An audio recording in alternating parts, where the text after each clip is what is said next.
श्रीरूपं साग्रजातं सहगण रघुनाथान्वितं तं सजीवं साद्वैतं सावधूतं परिजनसहितं कृष्णचैतन्यदेवं श्रीराधा कृष्णपादान् सहगण ललिता श्रीविशाखान्वितांश्च नमः ॐ विष्णुपादाय कृष्णप्रेष्ठाय भूतले श्रीमते भक्तिवेदान्तस्वामिन्निति नामिने नमस्ते सारस्वते देवे गौरवाणी प्रचारिणे निर्विशेषशून्यवादी पाश्चात्यदेशतारिणे नमो महावदान्याय कृष्णप्रेमप्रदायते कृष्णाय कृष्णचैतन्यनाम्ने गौरत्विषे नमः हे कृष्णकरुणा सिन्धो दीनबन्धो जगत्पते गोपेश गोपिका कान्त राधा कान्त नमोऽस्तु ते तप्तकाञ्चन गौराङ्गी राधे वृन्दावनेश्वरि वृषभानुसुते देवी प्रणमामि हरिप्रिये वाञ्छाकल्पतरुभ्यश्च कृपा सिन्धुभ्य एव च पतितानां पावनेभ्यो वैष्णवेभ्यो नमो नमः जय श्री कृष्ण चैतन्य प्रभु नित्यानंद श्री अद्वैत गदाधर श्रीवासादि गौर भक्त वृंद हरे कृष्णा कृष्णा कृष्णा हरे हरे हरे राम राम राम हरे हरे मूकं करोति वाचालं पंगुं लंघयते गिरिं यत्कृपातमहं वन्दे श्रीगुरुं दीनतारिणम्. Offering our prayers to the six Goswamis. Nana Shastra Vicharanaika Nipunau Sadharma Samsthapakau Lokanam Hitakarinau Tribhuvane Manyau Sharanyakarau Radha Krishna Padaravinda Bhajana Nande Namattalikau Vande Rupa Sanatanau Raghuyugau Sri Gopala. Let's quickly recite the important shlokas we have seen. You can all unmute and join me in recitation.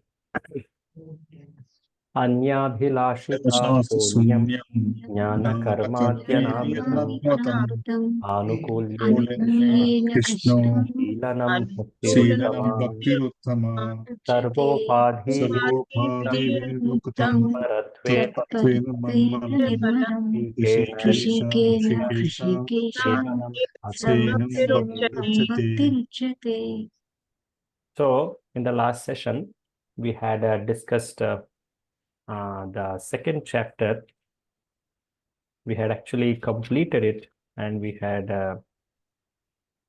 discussed about the Kanishta Madhyama Uttama Adhikara for practicing sadhana bhakti, Vaidhi sadhana bhakti. Before we go there, if we just quickly see what was discussed in the chapter before, the first stages of devotion, Prabhupada titles it. The title says the first stage. So how does a person enter into the realm of devotional service? It is described as by great fortune.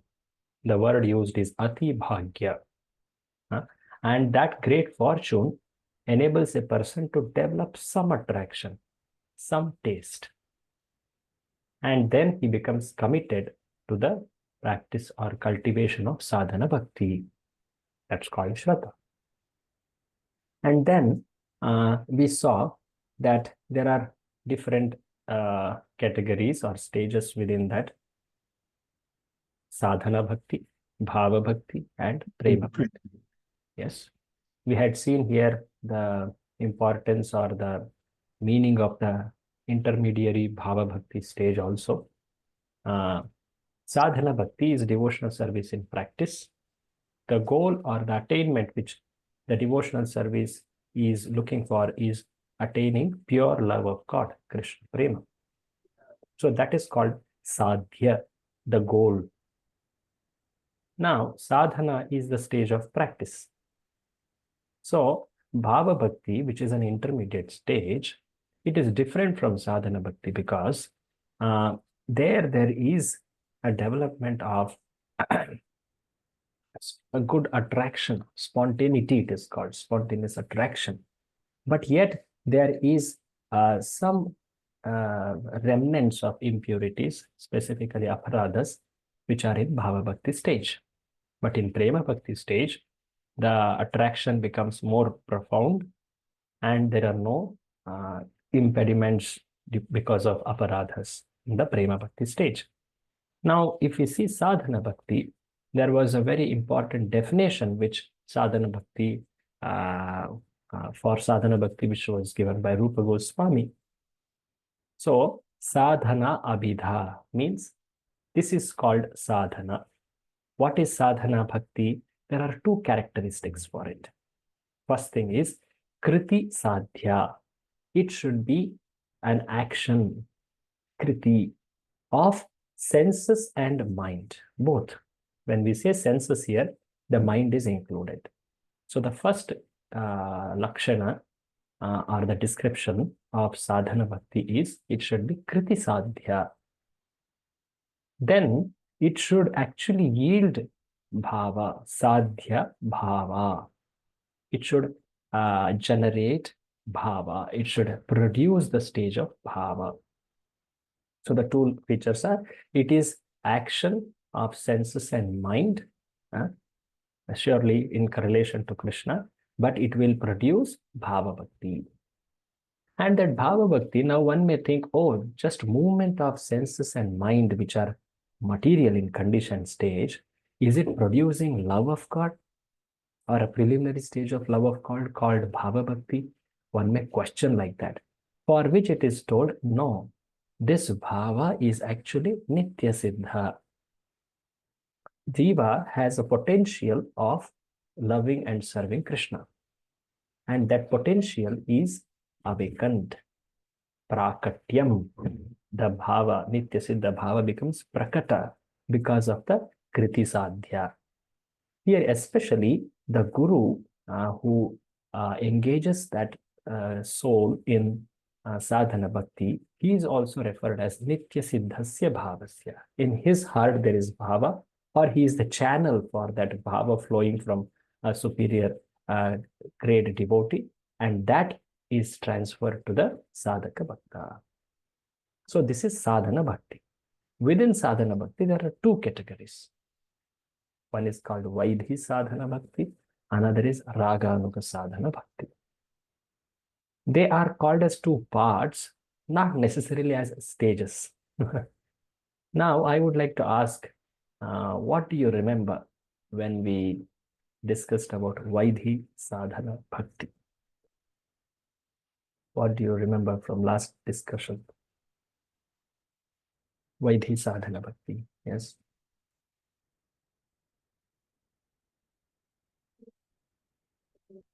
Had we discussed this, right? We had done it, if I am not wrong.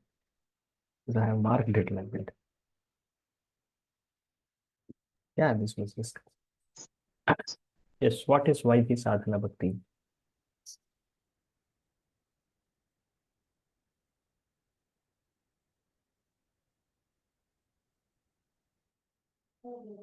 Vaidhi sadhana bhakti. Regulative Yes. that which we do following rules and regulations and listening to our spiritual. So one is following the rules and regulations. That's why it is called Vaidhi. Because there are vidhis followed, it's called Vaidhi. Okay, that's right. So the stage of Vaidhi sadhana bhakti is because one is not at the stage of Raganuga sadhana. I will explain this a little. Usually, when we say bhakti, bhakti is done with the great attraction and love for God. That is the usual definition implied when we say bhakti. And that is the stage of ragatmika bhaktas, or those who are pure devotees, eternally liberated, nitya siddha, vrajavasis, like that. Now, when that is state is not there for a jiva, because he is not spontaneously attracted to Krishna in specific mood, then he can be having a greed for that mood. That is called Raganuga sadhana.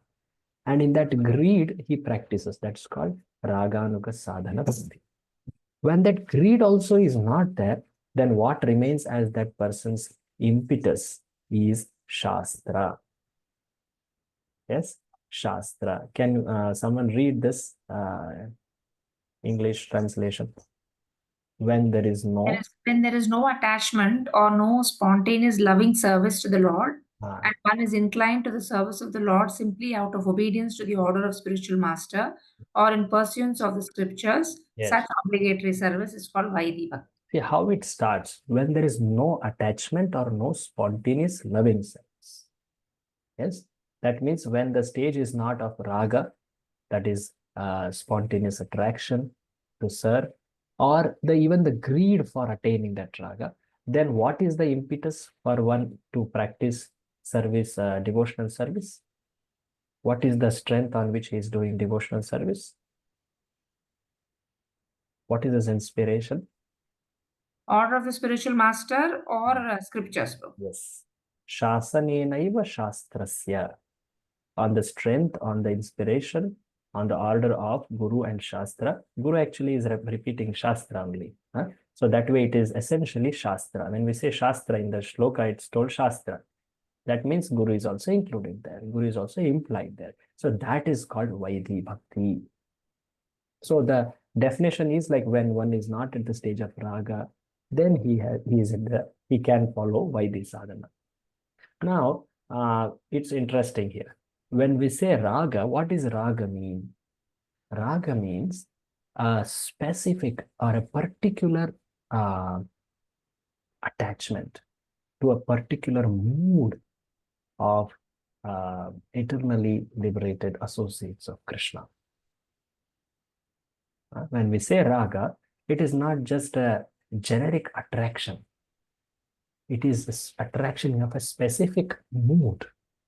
For example, one is attracted to the great liberated, great devotees of Lord Krishna who are in friendly relationship. For example, say Sridama.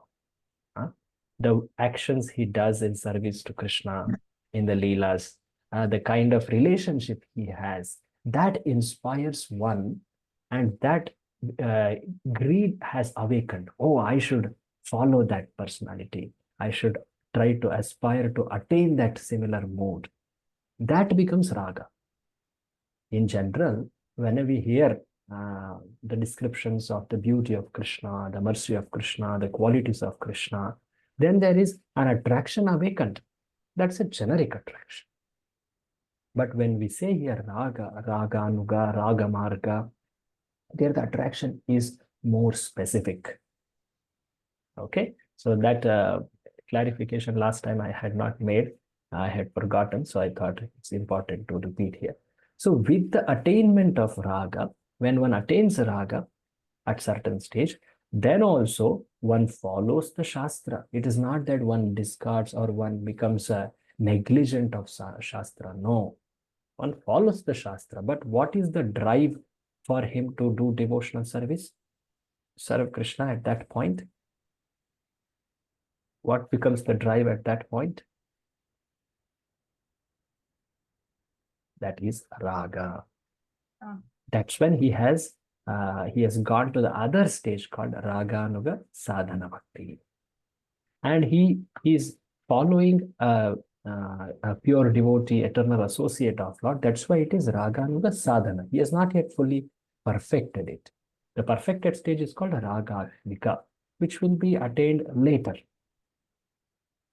Which will be attained later. For that, we will see that description when we go to the later chapters of Nectar of Devotion. But it is important to note here the important differentiation. Vaidhi sadhana bhakti means the impetus for serving Krishna is Shastra or Guru. And one doesn't have raga. Raga anabhaktat. You see? Without the presence of raga, yet there is inclination to serve Krishna on the altar of Shastra. Now, we will see Raganuga Sadhana Bhakti definition little later, but I have just mentioned it in brief here because it's important to understand. Now, Prabhupada told, when he's talking about Sadhana Bhakti in general, he told this example of how by practice, the inherent potential is awakened. Just like a child practices to walk. If he is not having any handicap, he's not having any disability, then surely because of his practice, he will be able to walk. Right? Similarly, in sadhana bhakti stage, one practices to engage one's mind and senses in Krishna, either by following Shastra or by following the greed in the way or in the wake of a pure devotee. Because he engages, that action is there. Later, that becomes his ability. The potential becomes an ability. That is the stage of perfection. Okay, this is applicable for both Vaidhi and Raganuga sadhana. So Vaidhi sadhana, we saw the definition, and then we saw some of the proofs for Vaidhi sadhana bhakti. How person can derive inspiration from Shastra when he comes across statements which actually tell one should serve Krishna. Very firmly, very boldly, Shastra declares it. Like here is one statement, which is spoken by actually Suta Goswami. Sorry, this is spoken by Shukadev Goswami to Parikshit. Yeah, can someone read this translation? It's a very clear, very strong instruction, it is told. Yes? Oh, descendant. Yes, Yes. Mataji, please. Go ahead, Mataji. Okay, Mataji. O descendant of King Bharata, Ah. one who desires to be free from all miseries must hear about, glorify, and also remember the personality of Godhead, who is the super soul, the controller, and the savior from all miseries. See this, one must hear. This is the strong instruction which is given in Shastra. If you want fearlessness, then one should do Shrotavya, Kirtitavya, Smartavya. Like this Shastra say. And when one comes across these statements, he becomes greatly inspired and takes to hearing, chanting, and remembrance processes of devotional service. Similarly, another very famous statement, which is one of the very fundamental principle in Vaidhi Sadhana Bhakti, Smartavya Sitatam Vishnu Vismartavya na Chatuchit. See here, Smartavya, na Vismartavya. These are like compulsive instructions. Karna hi hai, it's like, it's not like optional. You can do remember Krishna or something else other. No, one should remember Vishnu. One should never forget him. Sarva vidhi nishedha syur etayor eva kinkara. Mataji, can you read translation? Yes, Prabhu. Yeah. One should always remember Vishnu and never forget him. All injunctions and prohibitions are dependent on these two principles. So here the word satatam is told in the sense of anudin. Anudin means every day, not anukshan, because anukshana will not be possible in the stage of sadhana bhakti. If he does anukshan, he is already in the stage of pure devotional service or nitya siddha stage like that. So satatam here means anudina, and that keeps the person's faith in the rules of bhakti. So this we had seen, and on this Prabhupada describes how this is applicable for all varnas and ashramas. He goes on to describe Brahmana, Kshatriya, Vaishya, Shudra, what are their duties and how their duty should actually lead to awakening and attraction to Krishna. Vishwaksena Katha Ratihi, quoting from Bhagavatam, he had told it. So from there, we progress to the next chapter. We had started this. So within Vaidhi Sadhana Bhakti, so when we say Vaidhi Sadhana Bhakti, what is the important point to remember? What is Vaidhi Sadhana Bhakti's important feature? Regulated. By mind and senses. Mind and senses is Sadhana Bhakti, but Vaidhi Sadhana. To remember Krishna. It's regulated. Regulate. Regulated. Whatever is instruction by scripture or the bona fide master, Correct. you should The follow with your body. Shastras and the Guru are the Impetus, Yes. or the inspiration, or the drive for serving Krishna, right? So, because Shastra is an impetus for Vaidhi Sadhana Bhakti, Sadhaka, Vaidhi Sadhana Bhakta, so how much he has understood Shastra Not in terms of content and memory, no, in terms of his maturity of understanding. And that is actually called as faith. So Prabhupada defines actually here, this we had seen Ati Bhagyena. Okay, when we say Shraddha or faith, what it means, conviction in the contents of the scriptures is called Shraddha. For Vaidhi Sadhaka, Vaidhi Sadhana Bhakta, Shraddha here actually is very, very vital. You see, so this categorization, Uttama, Kanishta, Madhyama, and Kanishta, is based on the Shraddha. And what is the understanding of Shraddha there? What's the understanding of Shraddha? What is Shraddha here? Faith. Yeah, faith. But exactly? Is it faith, Prabhu? Yeah, it is faith. But faith on what? Scriptures, Prabhuji. Yeah. Faith as- I think you all have to be a little more specific. So, conviction in contents of scriptures. Shastrartha Vishwasa. That's exactly called. So, the faith, but it's on specifically Shastras. That's why this whole description, categorization is based on that faith, the faith on scriptures, the maturity of understanding of scriptures. And so you might have heard Uttama, Madhyama, Kanishta, Ishopanishad, in Upadeshamrita. In Upadeshamrita also multiple places it has come. It has come for different basis. Like I would not now go on there, but the basis of classification could be different. But here the basis of classification is what? Faith in the content of Faith. Faith, but especially it's in the content or understanding of content of scriptures. scripture. So Uttamadhikari, please read the features of such a person. Uttamadhikari, read it. Should I continue, Prabhuji? Yes, same devotee can continue. Uttamadhikari. Number 1, skillful in scripture and logic. Shastra yuktaucha nipunaha. Number 2, completely firm in his belief. Correct. Sarvata dhrida nishchayaha. Number 3, with deep faith. Prauda shraddo adhikari ya. Read ahead. This person developed firm conviction, dhrida nishchaya, through studying thoroughly the principles of philosophy, tattva, the sadhana, and the goal, Purushartha. So when we say philosophy, this is actually Sambandha Jnana, Tattva. When we say sadhana, which is, what is this? It is Abhidheya, the process. And surely when we say the goal or Purushartha, it means Prayojana. So he has very clear understanding of the principles of Sambandha. What is my relationship with the Supreme Person?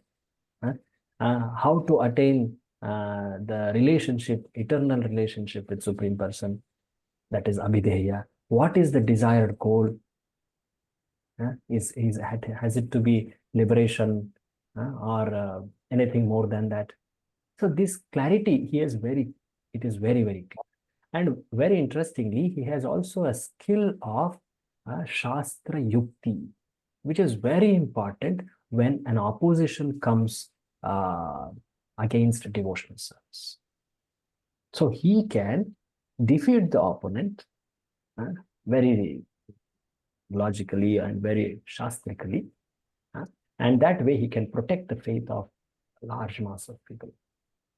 But when it comes to Madhyamadhikari, please read.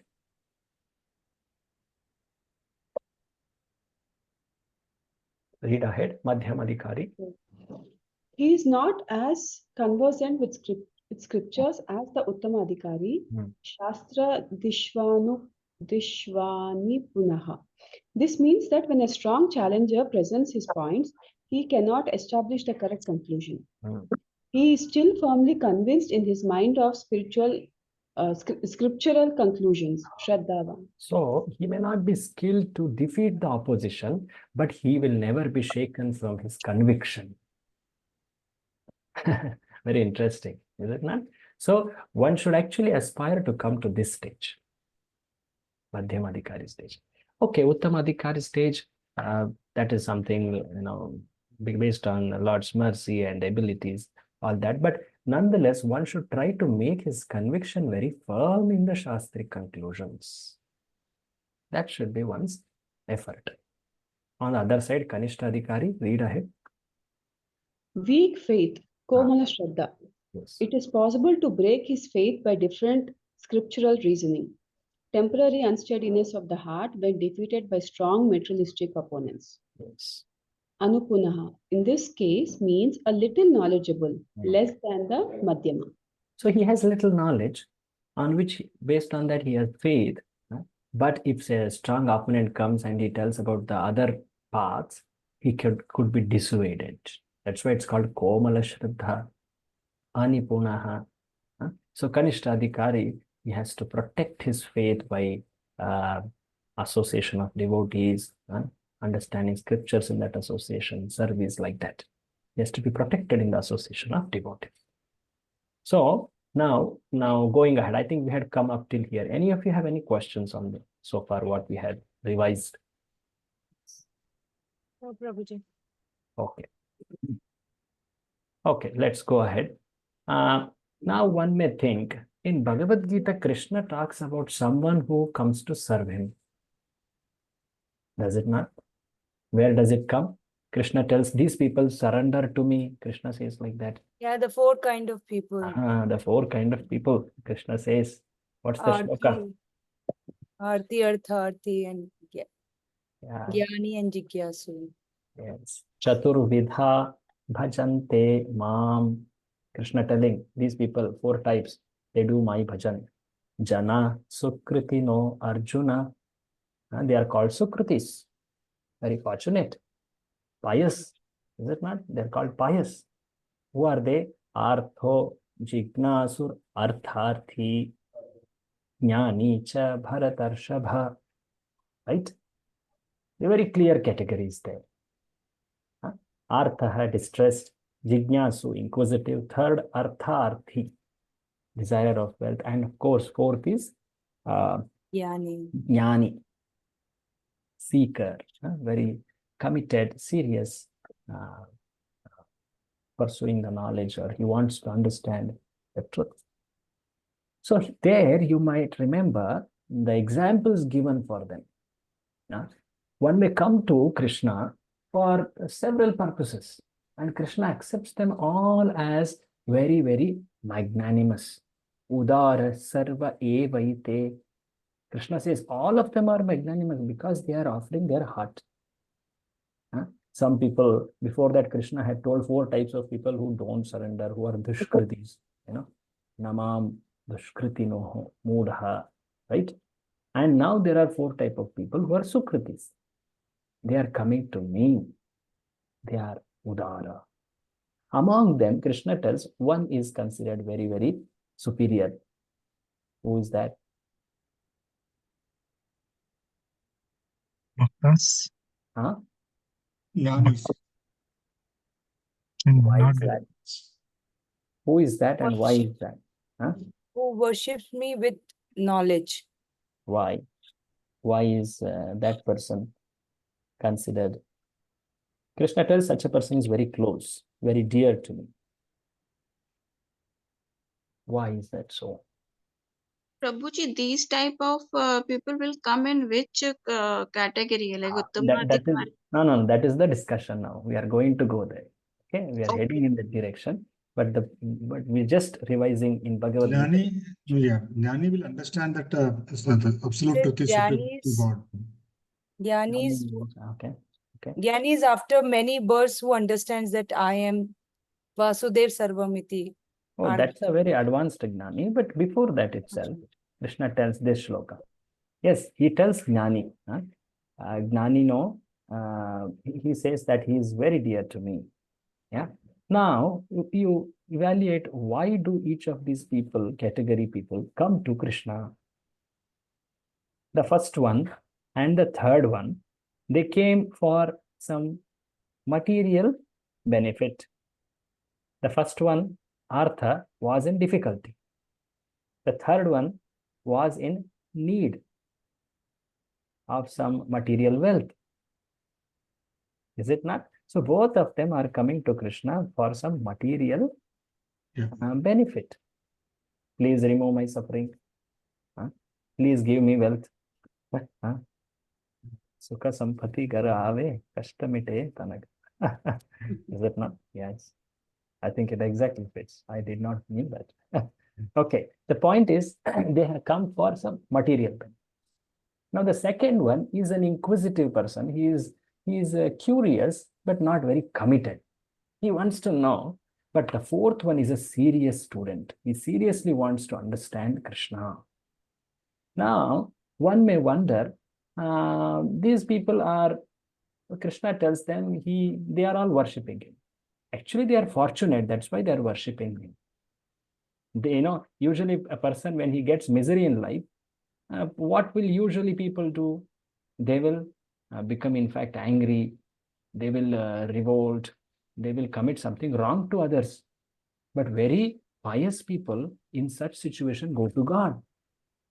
When people need some wealth, what do? They may resort to all sort of means. But very pious people go to God. In that sense, they have that fortune. They have that piety. But along with that piety, if they get association of devotees, that is their, what do you say? If I can say that word, game changer. That becomes a lift for them. So Prabhupada mentions that these four types of categories, when they get mercy of Lord or mercy of devotees, then they can come to this category of Uttama, Madhyama, Kanishta. Like that. Prabhuji? Okay. So these are actually not within that. Mataji had asked this question. They are not within that Uttama, Madhyama, Kanishta classification because they have not yet gotten that faith on Shastra. They have come because of some Sukriti which has accumulated over many lot of time. Is it not? But when they get association of devotee, they develop that Shraddha on Shastra, then they can raise themselves to, Prabhupada says, first or second. That means Uttama or Madhyama. They can become. So, Prabhuji, they are coming in under, like, below the Kanishta Adhikari. Yes. Actually, when they are below Kanishta, but when they get association, they become. They will come to Madhyama or Uttama. Oh, Kanishta not. They will not. Kanishta is weak faith. No, as soon as they get association, well, good, high, powerful association, they raise themselves. Like for example, here you see Gajendra. It is told that Gajendra. This is also Kripa from Janmantara. In his past life, also he had a very great history actually.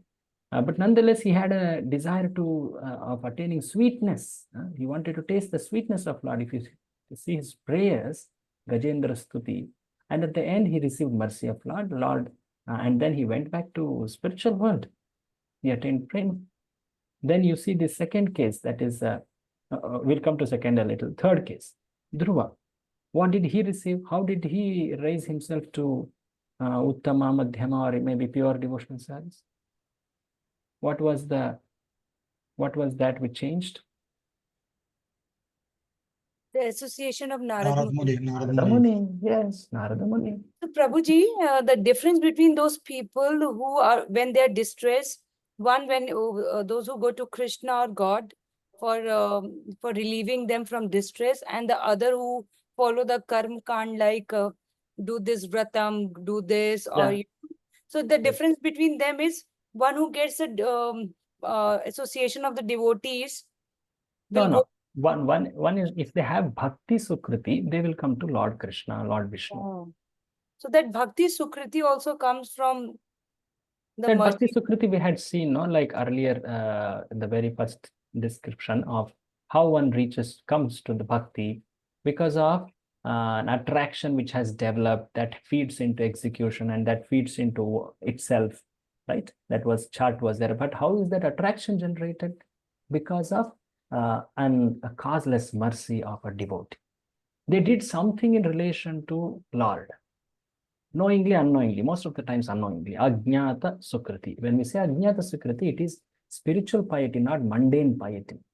People may have mundane piety to do some vrata, tapa, dana, when they are in need. But that's mundane piety. But imagine when they are doing it, somehow they served Supreme Lord or devotee. I had given this example. They are giving charity. They happen to give charity to a devotee who used it in service of Krishna. What do they gain? Agyan Sukriti. Ajnata Sukriti, specifically Bhakti Sukriti. It is Ajnata Bhakti Sukriti. It's not a mundane punya. Yes? Okay. Like that. So we are seeing the second case, inquisitive. So what was the drive, or what was it that changed their path actually? Shaunaka Rishi, these were all karma kandi, karma asakta people actually. They were doing a great sacrifice at a place, but because of what did they raise themselves to pure devotional service? In Bhagavatam, in the very first chapter, this comes. What, Prabhuji? What is the question? The question is, these Shaunaka and other sages, they were all gathered at Naimisharanya. They were doing a very big sacrifice. But later, they are raised to the stage of pure devotional service. What made that change? Suta Goswami's association. They were listening to Sukadeva Goswami, Prabhuji. Shukadeva nahi, this is Suta. Suta Goswami. Suta Goswami. Sorry, Suta Goswami.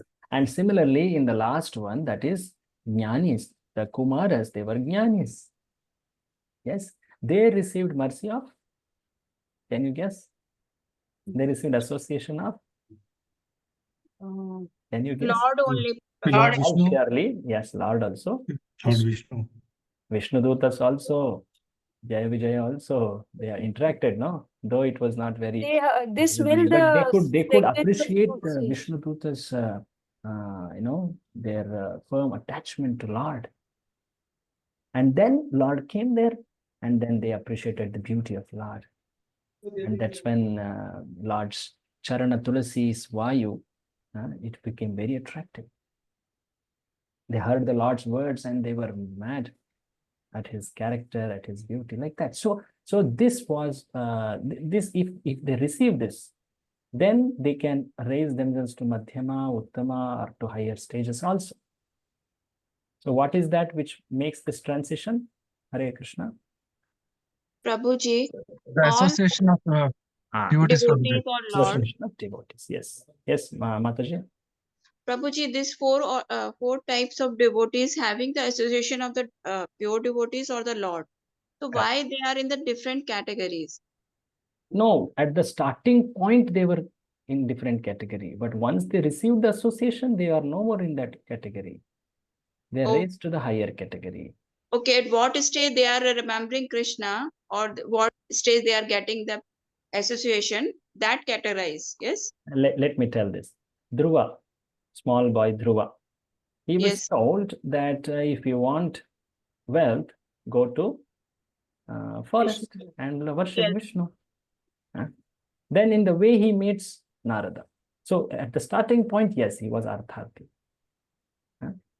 Actually, even Suniti also could be considered as mother, but nonetheless, Narada more profoundly, he is the one who actually initiates him, right? He initiates him practically. He teaches him what to do, how to do.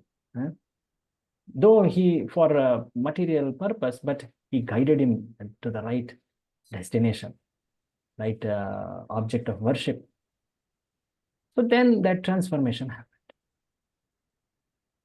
Okay, so at the starting point, they were, Artharthi, but later they are not placed in that category. Okay, Prabhu. Like Gajendra also, the starting point was Artha. Shaunaka also, they were starting point, like that. Okay. Prabhuji, like Okay. Gyanis, they don't have the service attitude. That is why they are not called bhaktas, right? They do not have the service attitude towards God. That has not awakened. They That have is not appreciated. the They had one. knowledge of Krishna. Like, Yeah. imagine Kumaras have come to Vaikuntha. They have knowledge of Lord Vishnu, right? They are not like no, Bhagavan is not there. No, they know that there is someone called Vishnu, but yet they are attracted to Brahman until they. So then, once they get transformed, that love for Krishna to serve Krishna awakens in them. Again. I'm saying, like for Kumaras, they were Gyanis till they saw Vishnu and smell the fragrance of the tulsi leaves from. Correct. After they were transformed from all this, the love for Krishna and to serve Krishna awakened in them. Correct. Yes, awakened. They become an acharyas of Sampradaya, is it not? Oh yeah, so from then on, they are called as pure devotees only. We don't say them as jnanis. Their starting point was like that. Whenever we mention their example, we should understand what stage they are. Actually, when they see for a jnani, for a Brahmavadi, knowledge of Lord could be like a theory. They may have, or even if they have, it's like a theoretical understanding. They have not developed an appreciation or attraction towards Lord as person. And when that happens, they are no more called as Brahmavadi or Jnani. They are called Bhaktas. Okay. So let's proceed now. Prabhupada describes about this. Okay. So, Mataji, can you read further classification? Yeah. Yes, Prabhuji.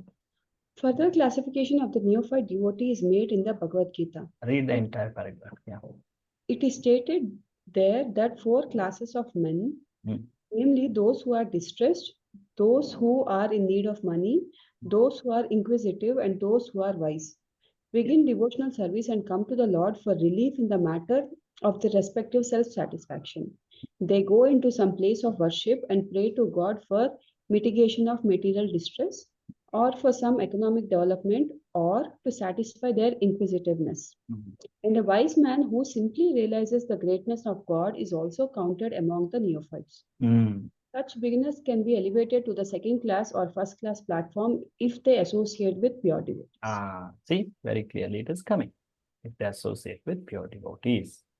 So Prabhupada gives example of Dhruva, Gajendra, 4 Kumaras,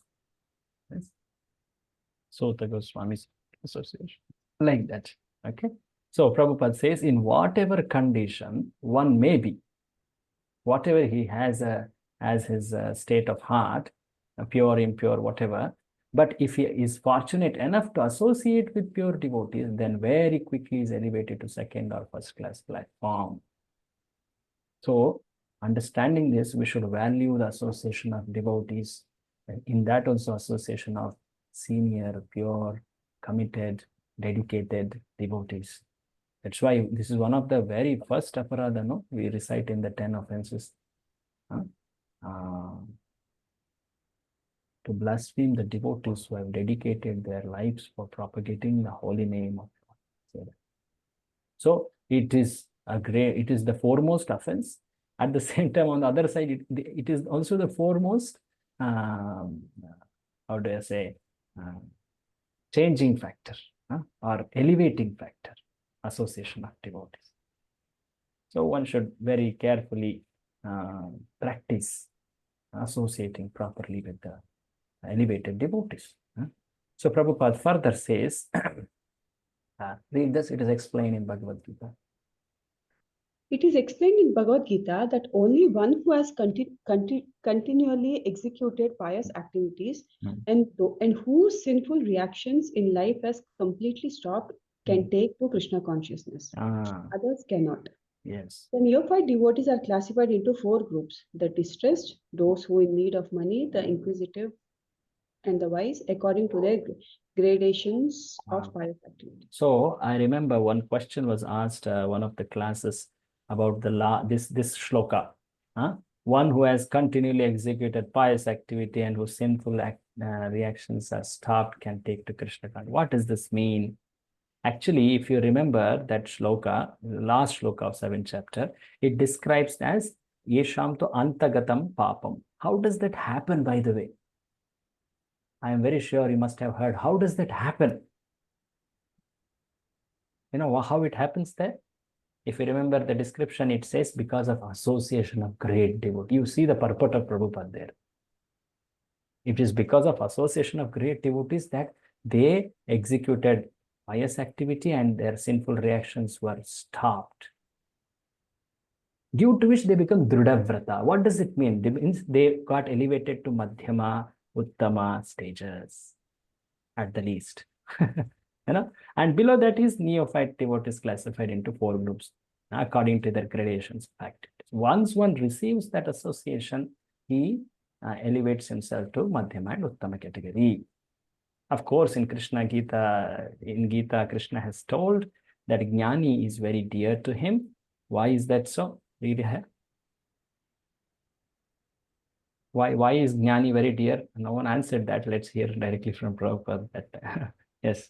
A wise man who becomes attached to Krishna doesn't want any return from him, either in the form of relieving distress or in gaining money.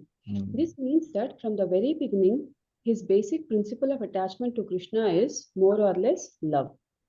Furthermore, due to his wisdom and study of Shastras, he can understand also that Krishna is the Supreme Personality of God. So eventually he comes to the final conclusion that Vasudeva, Krishna, is the Supreme Person, Vasudeva Sarvamiti. So one has to come to that stage of at least the Shastri conclusion for the principle of worshiping Supreme Lord. Then one's devotional service is more steady, not only at the time of need, at the time of difficulty, no, but it will become steady. So Prabhupada had told it in the purport at that place also. He's repeating it here. So when we say wise, can you read this also? It's like a summary of that. A wise man is he. The wise man is he who has thoroughly understood that he is spirit soul and not simply a body. Because he realizes that he is spirit and Krishna is the supreme spirit, he knows that his intimate relationship should be with Krishna, not with this body. The distressed and the man in want of money are in material concept of life, because distress and need of money are both in relationship with this body. One who is inquisitive may be a little above the distressed and the man in need of money, but still he is on the material platform. So he's on the material platform. Inquisitive is still on the material platform. So the gradation is like Arthaha, Artharthi. They are the lowest. And then higher comes Jignasu. And then higher than that comes Jnani. And once any of these 4 categories, they receive association of pure devotees, they are shifted to the category of Madhyama, Uttama, like that. Okay. So now what we saw so far is Vaidhi Sadhana Bhakti. I'll just quickly show that content page. If you see the chapter number 3, this talks about 2 important points. Qualification for Vaidhi Sadhana Bhakti. That's the first one. We are seeing that one only so far. Now we are going to the second one. Now, how can that be raised to the Uttama category of Anya Bhilashita Shunyam completely? Jnana Karma Dhyanavritam completely. That is when he is freed from yet another very important impediment which is coming ahead. Prabhupada will talk it. Yes. So this is how one should be free from desire for enjoyment, material enjoyment, and desire for liberation. Then one's bhakti becomes of superior nature, uttama nature. So Prabhupada, as an introduction, he starts to explain what is bhakti, material enjoyment, what is mukti, liberation, what is bhakti. All that he will summarily explain here. Someone else can take up reading here. Hare Krishna Prabhu, I can read. Yes, read it here. As stated before, there are 3 kinds of happiness: material, spiritual, and devotional. Devotional service and the happiness due to its execution are not possible as long as one is materially affected. If someone has desired for material enjoyment or becoming one with Supreme, these are both considered material concepts. So when we say 3 kinds of happiness, this includes material and spiritual and devotional happiness. So material happiness is called as an attempt, that path is called as bhukti. Bhukti. Bhoga, bhukti. Spiritual is called as mukti. And devotional is bhakti. So Prabhupada is telling, for one to reach to the stage of bhakti, one should be free from these material effects, contaminations. Now here, both material happiness and spiritual happiness are put under the category of material contamination. You may wonder, okay, material enjoyment is unfavorable, we understand. Desire for material enjoyment. Why desire for liberation is unfavorable? So this is something very, very profound in Sri Chaitanya Mahaprabhu's philosophy. Sri Chaitanya Mahaprabhu had gone on the tour of South India. And he goes to several places, meets several types of devotees of several sampradayas, and he had conversation, he discusses with them. You know, like he met Ramananda Rai, very great devotee of Krishna, Rajamandri. I remember going to that place. It was so nice, that river and the Gaudiya Matha, all that place. Then he goes to Sri Rangam. He meets another great Vaishnava, Venkatapatha. Then he goes a little towards Madurai. And like this, he is coming to a place, Udupi. You know what happens at Udupi? Of course, he gets darshan of Lord Krishna in the temple. He dances in Harinam Sankirtan. But when he meets the devotees there, he meets some devotees there. Any of you know what exactly?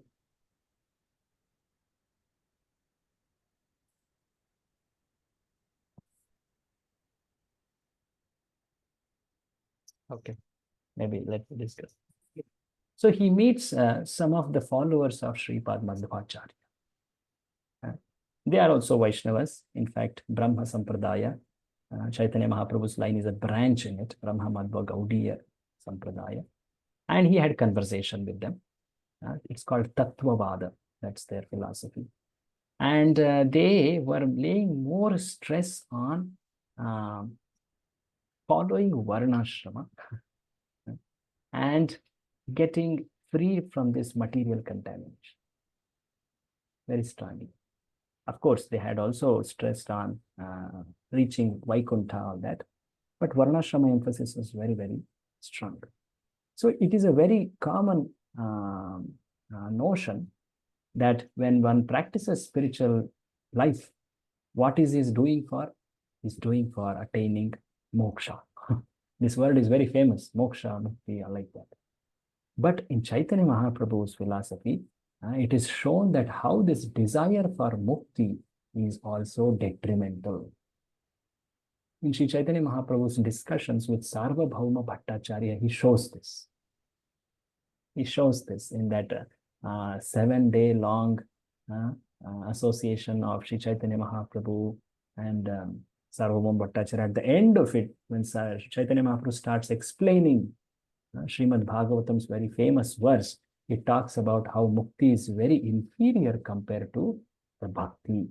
The type of happiness one receives. We had already seen this in the earlier, one of the 6 characteristics of bhakti, Uttama Bhakti. You know, remember what is that? Which characteristic of Uttama Bhakti is talking about?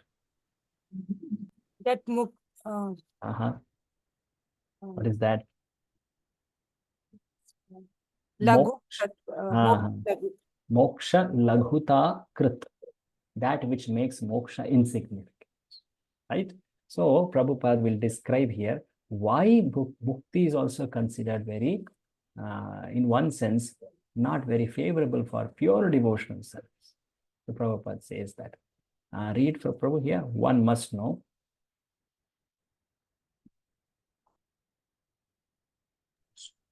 One must know that he is finite and that the Lord is infinite. That is not possible to actually become one with the Lord, even if one aspires for this. It is simply not possible. Therefore, anyone who has any desire or aspiration for satisfying the satisfying his senses by becoming more and more important, either in the material sense or in the spiritual sense, cannot actually relish the really sweet taste of devotional service. Okay, let's see this statement again. One who tries to become more important in material sense. What is this?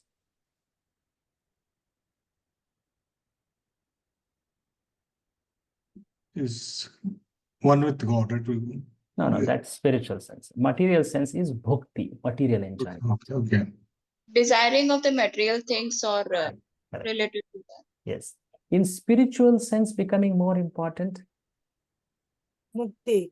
Bhakti, correct. That's the term, exact word. So Prabhupada said before this, it is just not possible to become one with God. It is not possible only, first place. Even if one tries to merge, he actually stays there in that effulgence as a particle. In peace, whatever. That's their liberation. That's their aspiration. So Srila Rupa Goswami, read ahead. Srila Rupa Goswami has therefore compared possessing the bhakti, the material, and the mukti, the liberation, desires with being influenced by the black art of which. In both cases, one is trouble. Bhakti means material enjoyment, and mukti means to become freed from material anxiety and to become with the Lord, one with the Lord. So, Sri Chaitanya Mahaprabhu has taught it very clearly. You know that famous statement. How does it start? Bhakti mukti siddhi kami sakale ashanta Krishna bhakta nishkama atayeva shanta. Those who desire bhakti, those who desire bhakti or those who desire mukti, they are always disturbed, ashant. But those who truly are after bhakti, they are truly peaceful. Why they are disturbed? Because just see, what is told actually is desire for bhakti and mukti is compared with which. You understand which? From actually, if you see the shloka which is there in the Bhakti Rasamrita Sindhu, it says bhakti mukti sprha yavat. Spraha means desire. It is compared with pishachi hridi vartate. Pishachi. Bhakti mukti spraha is compared to pishachi, ghost or witch. Why is that so? Tavad bhakti sukhasyatra katham abhyudayo bhavet. How can one relish, how can one increase one's bhakti sukha when he has desire for bhakti and mukti? Katham abhyudayo bhavet. In this regard, very famous incident comes actually after completely writing Bhakti Rasamrita Sindhu. Srila Rupa Goswami, he wanted it to be reviewed, like in IT, anytime, whenever we code, after that we do a review, right?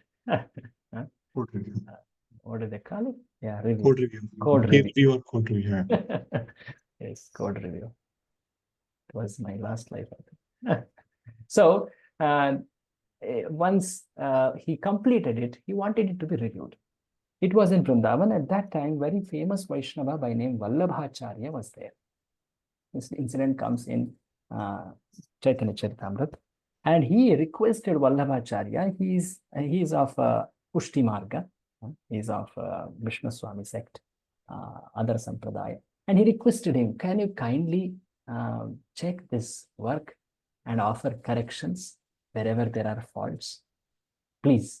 Vallabhacharya initially declined, but Rupa Goswami insisted, no, please, you are a Vaishnava, please help, please correct the faults like that. And then Vallabhacharya took it, and then after a day, he brought it next day, maybe a day or two, I don't remember exactly. And he specifically pointed to this verse. Any of you know this incident? What exactly is this incident? You might have heard it's a very famous incident. Any of you know? Oh. Okay. So he specifically pointed to this verse. See, we can understand bhakti as pishachi, but mukti you should not denigrate like that, because the whole of Vedic scriptures, they talk so much about mukti, moksha, attaining liberation from this world. Why you are calling mukti as pishachi? He told it like this. Rupa Goswami, being a Uttam Adhikari Vaishnava, he did not defend, he did not say anything about it. He just accepted. Thank you very much. But there was a student of Rupa Goswami standing next there. Who was it? He was his actually nephew. There were three brothers, right? Rupa, Sanatana, and Vallabha, or Anupama, Anupama, I think, yeah. And son of Anupama is Sri Jiva, Jiva Goswami, one of the greatest scholars of, in fact, we can say Vedic canon after Vyasadeva.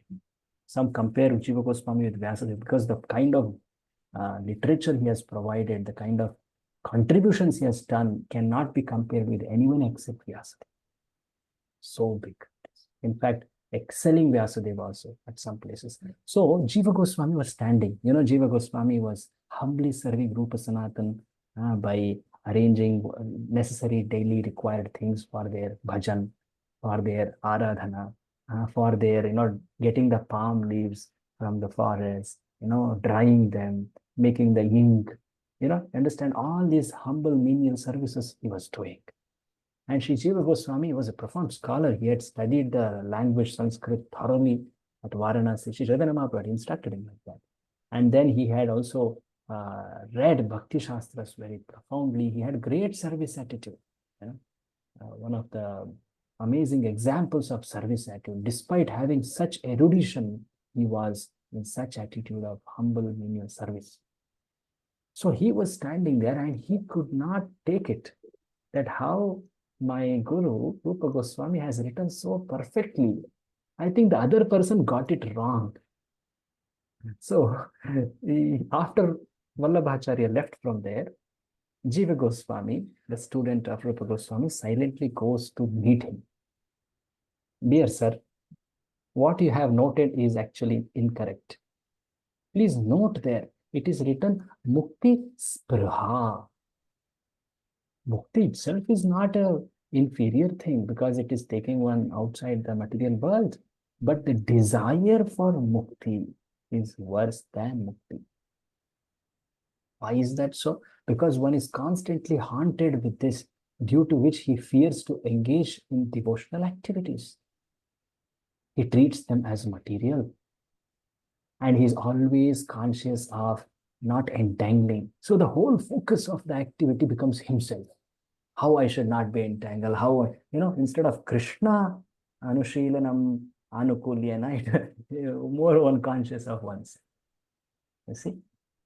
Such refined are these descriptions of bhakti. So, Spruha, this is compared with Pishachi. So, when this was told, Vallabhacharya was amazed. My God, Rupa Goswami had such fine explanations. And he did not amazingly tell anything about it when I told him this. That is because he's a Vaishnava of that character. He just accepted it. The next day, guess what happened? And if you know what happened, what would have happened?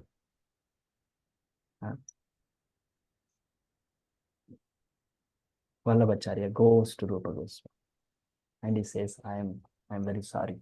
I did not understand it properly. Your student taught me. Yeah, Rupa Goswami, you know what he might have told? Yeah, that was right. Like that he would have told. No, he did not tell like that. He called Jiva Goswami. How is it that you are doing like this? He became a little upset with him and he gave some different type of punishment to teach him more humility. Like this, there are several incidents of such amazing Vaishnava behavior of these Goswamis. These Goswamis' lives are so great. Though we are reading every day when we meet for the class, that verse, Nana Shastra, that's why they are called Manyav, Sharanyakarau, Lokanam, Hitakarinam. The whole world was attracted to them. They were doing benefit for the whole world. Where are the Shastras kept, Prabhuji, what Jiva Goswami has written? It was it's there, it's preserved. Some of them are translated also. Is it there in some kind of institute? Yeah. In Bhaktivedanta Institute, very much they have kept Calcutta, Mumbai, the original writings also they have preserved. And of course, they are even digitized also. And they are in the famous universities, actually. There is a study of Jiva Goswami's work as a department. I heard in Banaras Hindu University, there is a department dedicated for Jiva Goswami's works study. Wow. He's such a very great scholar. So these Acharyas' lives are something we should all study and get inspirations from there. So this shloka has that connection. That's why we all went into this direction. The Jiva Goswami, he explains the actual meaning of this shloka to Vallabhacharya. When Vallabhacharya heard this, he could not but adore and appreciate this description of bhakti. Yes. When one is constantly in anxiety of not becoming entangled, is too much conscious of oneself. Why is bhakti called Pishachi? Because it covers the desire for bhakti with material desires. Material desires, bhakti desires, that is desire to serve Krishna, they become muddled, they become mixed, and one cannot differentiate. Most of the times, material desires cover the desire of serving Krishna when one is in the consciousness of bhakti, seeking material enjoyment. Why mukti is Pishachi? Because one is more conscious about oneself, not to get entangled, worried about that. So that is the point here, actually. Prabhu, can you read this further point? Even though the devotees become liberated from samsara, liberation is not at all their goal. Yes. Desires for enjoyment and liberation are not proper for the sadhaka and not at all present in the perfected devotee. So at the stage of practice we are all at, we should understand it's not proper. And we should know that if they are absent, practically not present in siddhas, perfected devotees. Sometimes in other sampradayas, they may not have this clarity. I remember, I'm not generalizing, but most of the times when we see any spiritual practitioner, they are aiming at mukti or moksha. Sometimes they may be doing devotional activities. What do you want to attain? Moksha. I had heard this from a very bona fide practitioner of other sampradaya. And then I was amazed. Yeah, at max a person can fathom this only unless he comes across these Gaudiya Vaishnava scriptures like this. So it's a very common understanding that mukti, it's a very great, that's true. Dharma, artha, kama, moksha. All scriptures tell this. But very rarely one understands, even that is also impediment. So further comes a lot of citations of how mukti is seen inferior by great devotees. There are quotations coming from Chaitanya Mahaprabhu, Bilva Mangal Thakur, Bhagavatam, all that. We will see them. Yeah, and someone had a comment? Yes, Prabhu. For us, Gaudiya Mahatva Sampradayam, service to Lord is our goal. How about the other three Sampradayas, Prabhu? Are they aiming for mukti, any of them, or for all of them it's same? No. Actually, if we see in Siddhanta, it is there. Very clearly, it is there. But how much people are understanding it? Like, in Sri Sampradaya, it is, I remember the Prapatti is the highest call. Prapatti means Sharanagati. Means what, Prabhu? Prapatti means Sharanagati. Sharanagati, okay. Sharanagati, that's their the goal actually. Prapatti, they say. In other Sampradayas also, all the four Sampradayas, the goal is to actually render service to the Lord in the eternal situation. Yeah. So that is very clearly there in general. But how much the Acharyas have shown that clarity, how much it is emphasized and put it across so clearly like Rupa Goswami. That's why this Rupa Goswami scripture is something which is not a similar or a parallel is not there in other sampradayas. Such a science of bhakti analyzed and clearly explained. Yes. Yeah. Let us see quotations. One more question, Prabhuji. Spiritual, we talked about 3 types of happiness, and here Srila Prabhupada is writing spiritual to represent mukti, but spiritual for us is also bhakti, no Prabhu? Like that's what I was thinking. So why is he... Spiritual could be beyond this world. Adhyatmika. So he's almost equating it to mukti. Mukti, correct. Mukti. So bhakti doesn't come under spiritual category? Bhakti is higher than even that. Higher than spiritual. Yes. Establishing a relationship and rendering service. That's why it's devotional. The word, there is that difference. Devotional and spiritual like that. Okay. Thank you. Okay, let's see Prabhupada's description. So yes, Prabhupada says, he quotes, pure devotee never cares for liberation. He never considers that, yeah, I should endeavor for this. For that, Prabhupada quotes Chaitanya Mahaprabhu's one of the very regularly recited verses, Shikshashtakam. Where does Chaitanya Mahaprabhu mention this in Shikshashtakam? It doesn't want liberation. Na dhanam na janam na. Mm-hmm. There in that verse, Prabhuji. No. Dhanam na janam na sundarim kavitam va jagadisha kamaye Mam majanmani janmanishware. Yeah, that one is. And then even the next verse, Ayinanda tanuja kinkaram patitam maam vishame bhavam budhau. Kripaya tava pada pankajasti tadhuli. Keep me as a dust at your lotus feet. Like that. So Prabhupada quotes that verse actually. So later Prabhupada also quotes Bilva Mangal Thakur, one of the very great devotee of Lord. Read this, Prabhu. Sri Bilva Mangal Thakur has said. Sri Bilva Mangal Thakur has said, if I am engaged in devotional service unto you, my dear Lord, then very easily can I perceive your presence everywhere. And as far as liberation is concerned, I think liberation stands at my door with folded hands, waiting to serve me. Few devotees, therefore, liberation and spiritual emancipation are not very important things.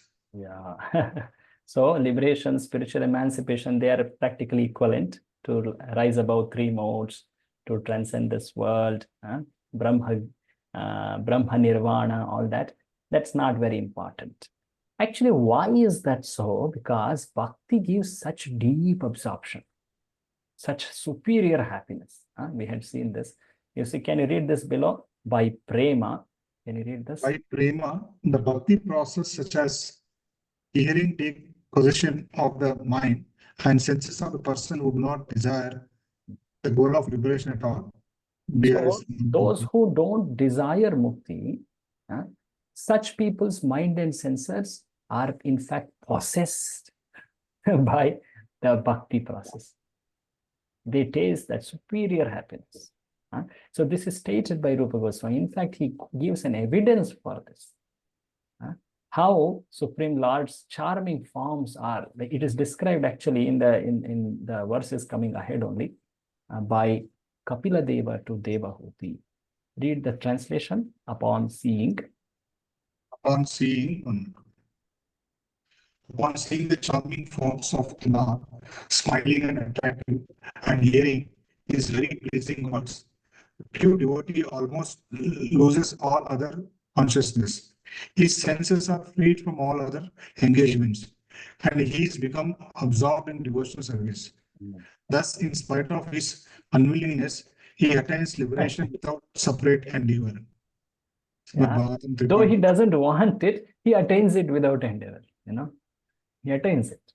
So those who are not having this desire, for them, this effect is seen.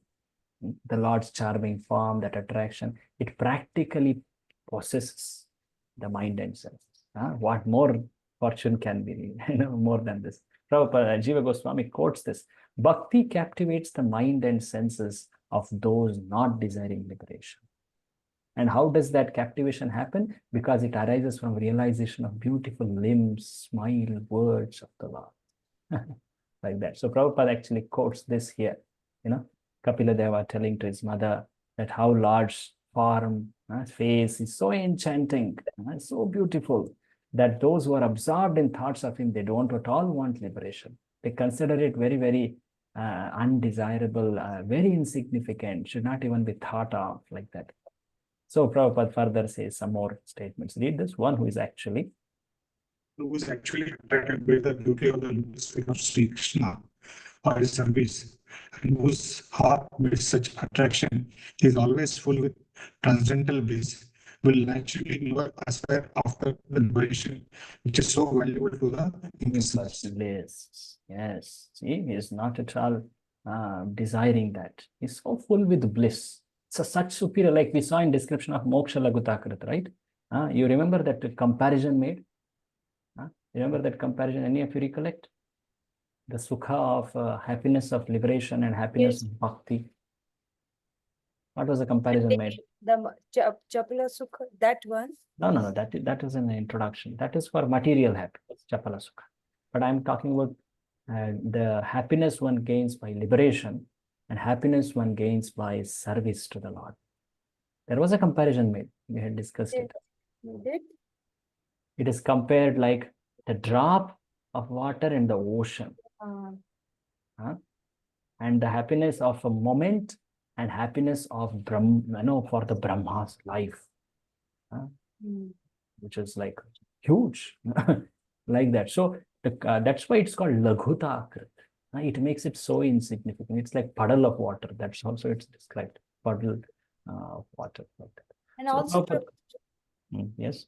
I'm saying, Prabhuji, that bhakti is that thing that even any ashram can do, even the grast ashram can do it and reach the perfection, whereas mukti cannot be done by a grast because for that you need isolation and not entangling in any relationship. Correct. So it requires practically nivritti marga, in the sense of renunciation and all that. Yes. This we had seen in Bhagavad Gita too. Yes. That's the power of bhakti. So the superior process means it should be so powerful that it would be able to take a person from any material situation and elevate him to the highest. That's the most superior process. So that's bhakti. So wherever you are, you can start from there. Correct. And follow the paths prescribed methods. It elevates. You just have to be loyal to that path, and understand that path. That's why these descriptions are given so that we don't, maybe I lost something. Maybe I will not get if I don't follow it.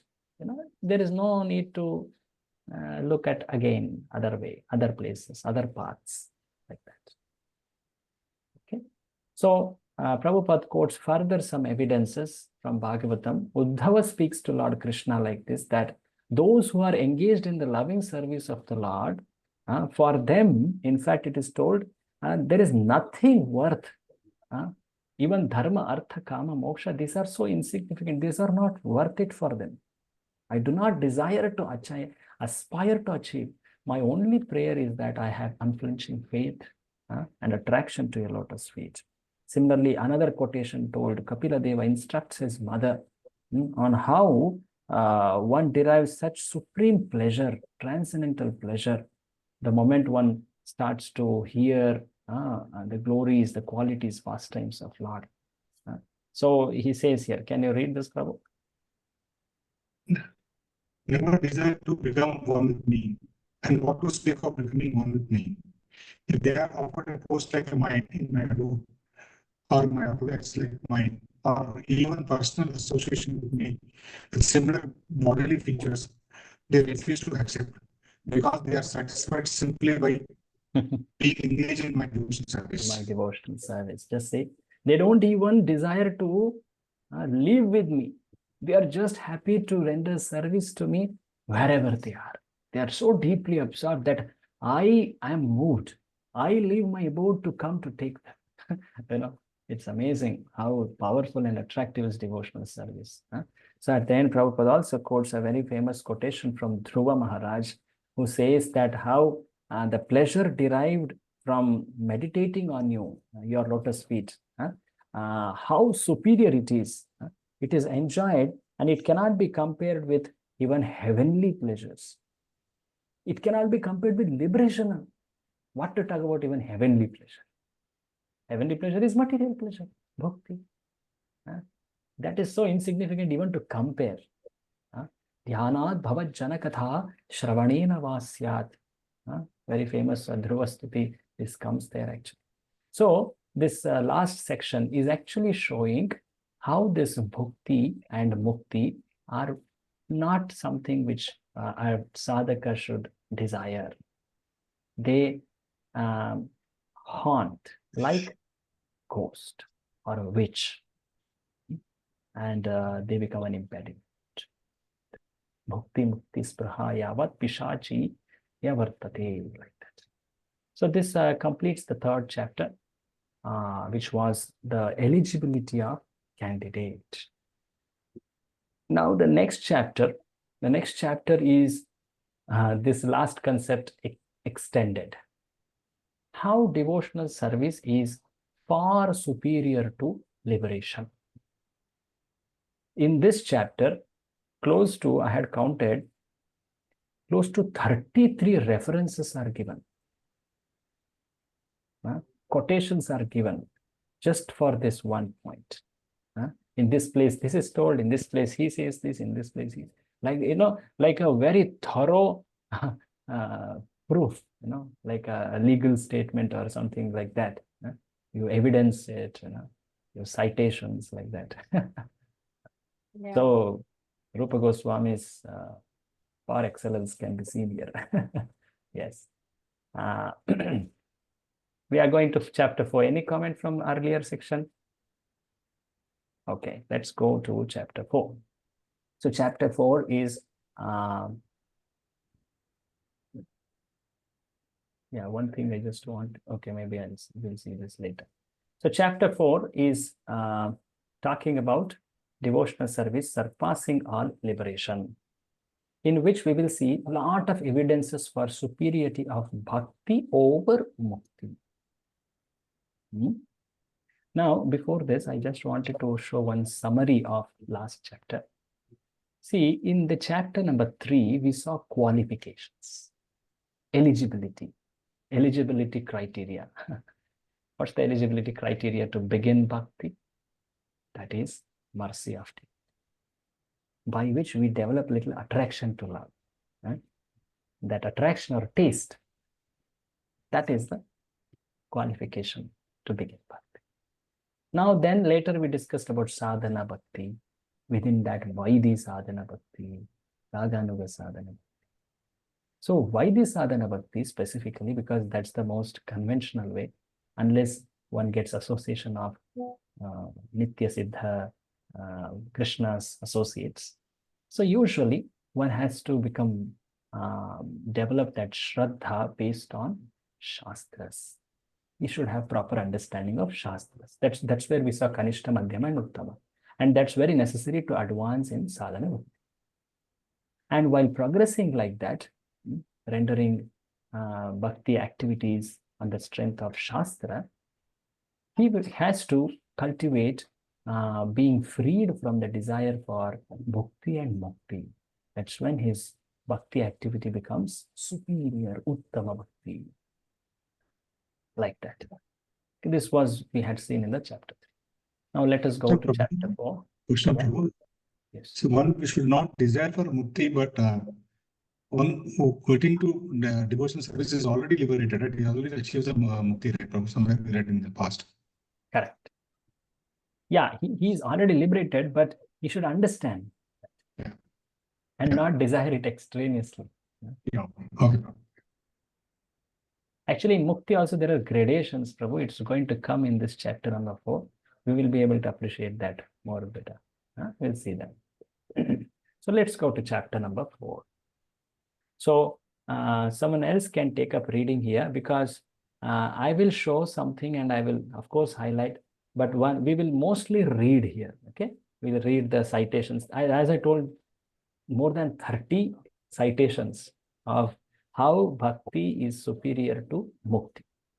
from the words of great souls from Bhagavatam, from different Puranas, many, many. This chapter is all about it. Okay, so let's see them. Who is reading? Someone else can take up reading. Thank you, Shall Shreya. I read, Prabhuji? Hare Yes. Krishna Prabhu. Yes, I have to. Yes, one of you, please go ahead. Read here. Read this whole paragraph.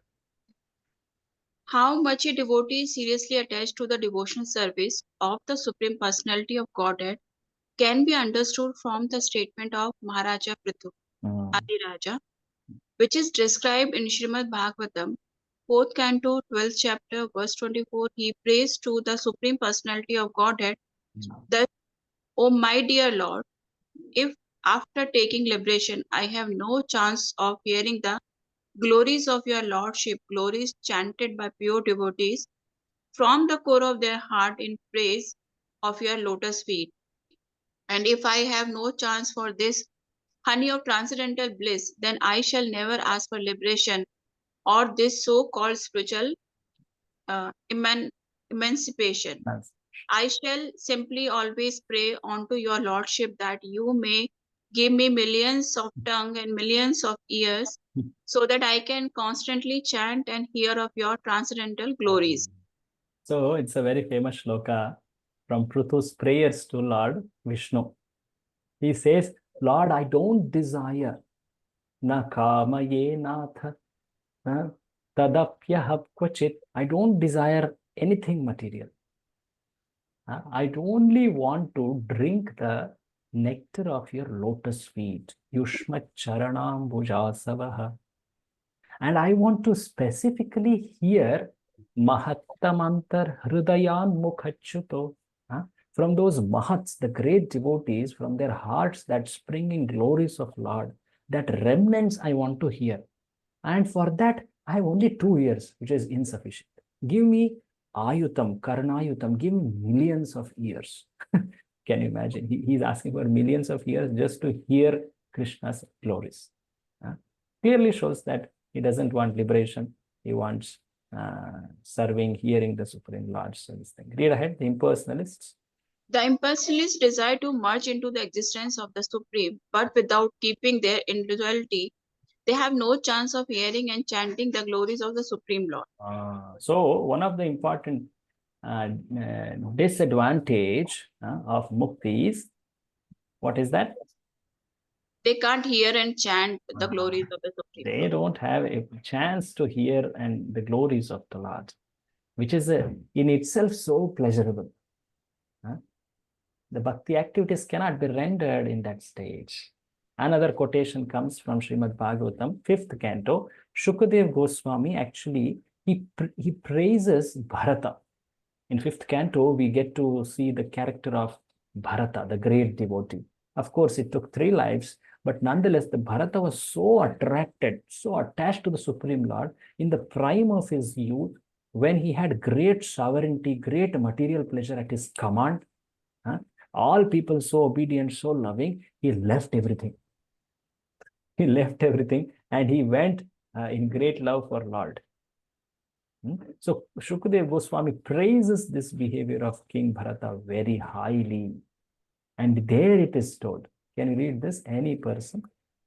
Any person whose heart is attracted by the transcendental qualities of the Supreme Personality of Godhead, Madhusudana, does not care even for that liberation which is aspired to by many great sages, what to speak of material opulence. Someone has to keep a count of quotations here. This is a second quotation. Who will keep? They need not be the readers. I can keep. Okay. Yes, they can be, they need not be, whatever. But this is second one. Now the third one is coming now. This is from another great devotee, very, very unconventional in the sense because of his appearance. He is an asura by external appearance. It's Vritrasura. Srimad Bhagavatam's very special character. A devotee in the external form of a demon, asura. And he says this, read this, my dear Lord. My dear Lord, by leaving your transcendental service, I may be promoted to the planet called Dhruvloka, the pole star, or I may gain lordship over all the planetary system of the universe, but I do not aspire to this. Nor I do wish my mystic perfection of yoga practice, nor I do aspire to spiritual emancipation.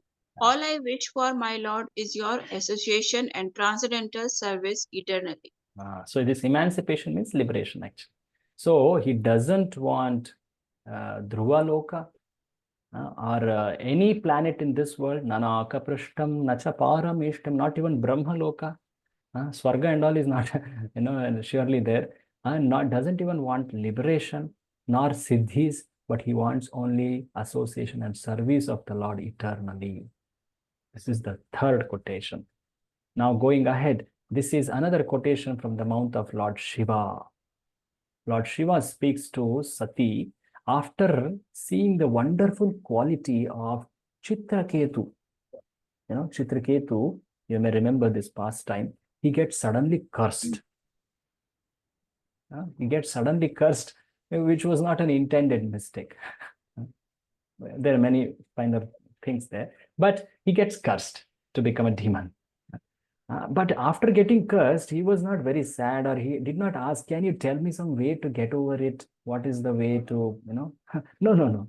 He just got down, came and offered respects to the one who cursed, that is Parvati. And then Parvati was amazed. And Shiva told, hey, Parvati, you think you are beautiful? People think you are like beautiful. People glorify you by chanting Saundarya Lahari. Shankaracharya says, is it? But actually, this person is more beautiful because of his qualities. And he says, Lord Shiva addresses Sati. This is the superior beauty of the devotees. What is that? Read this.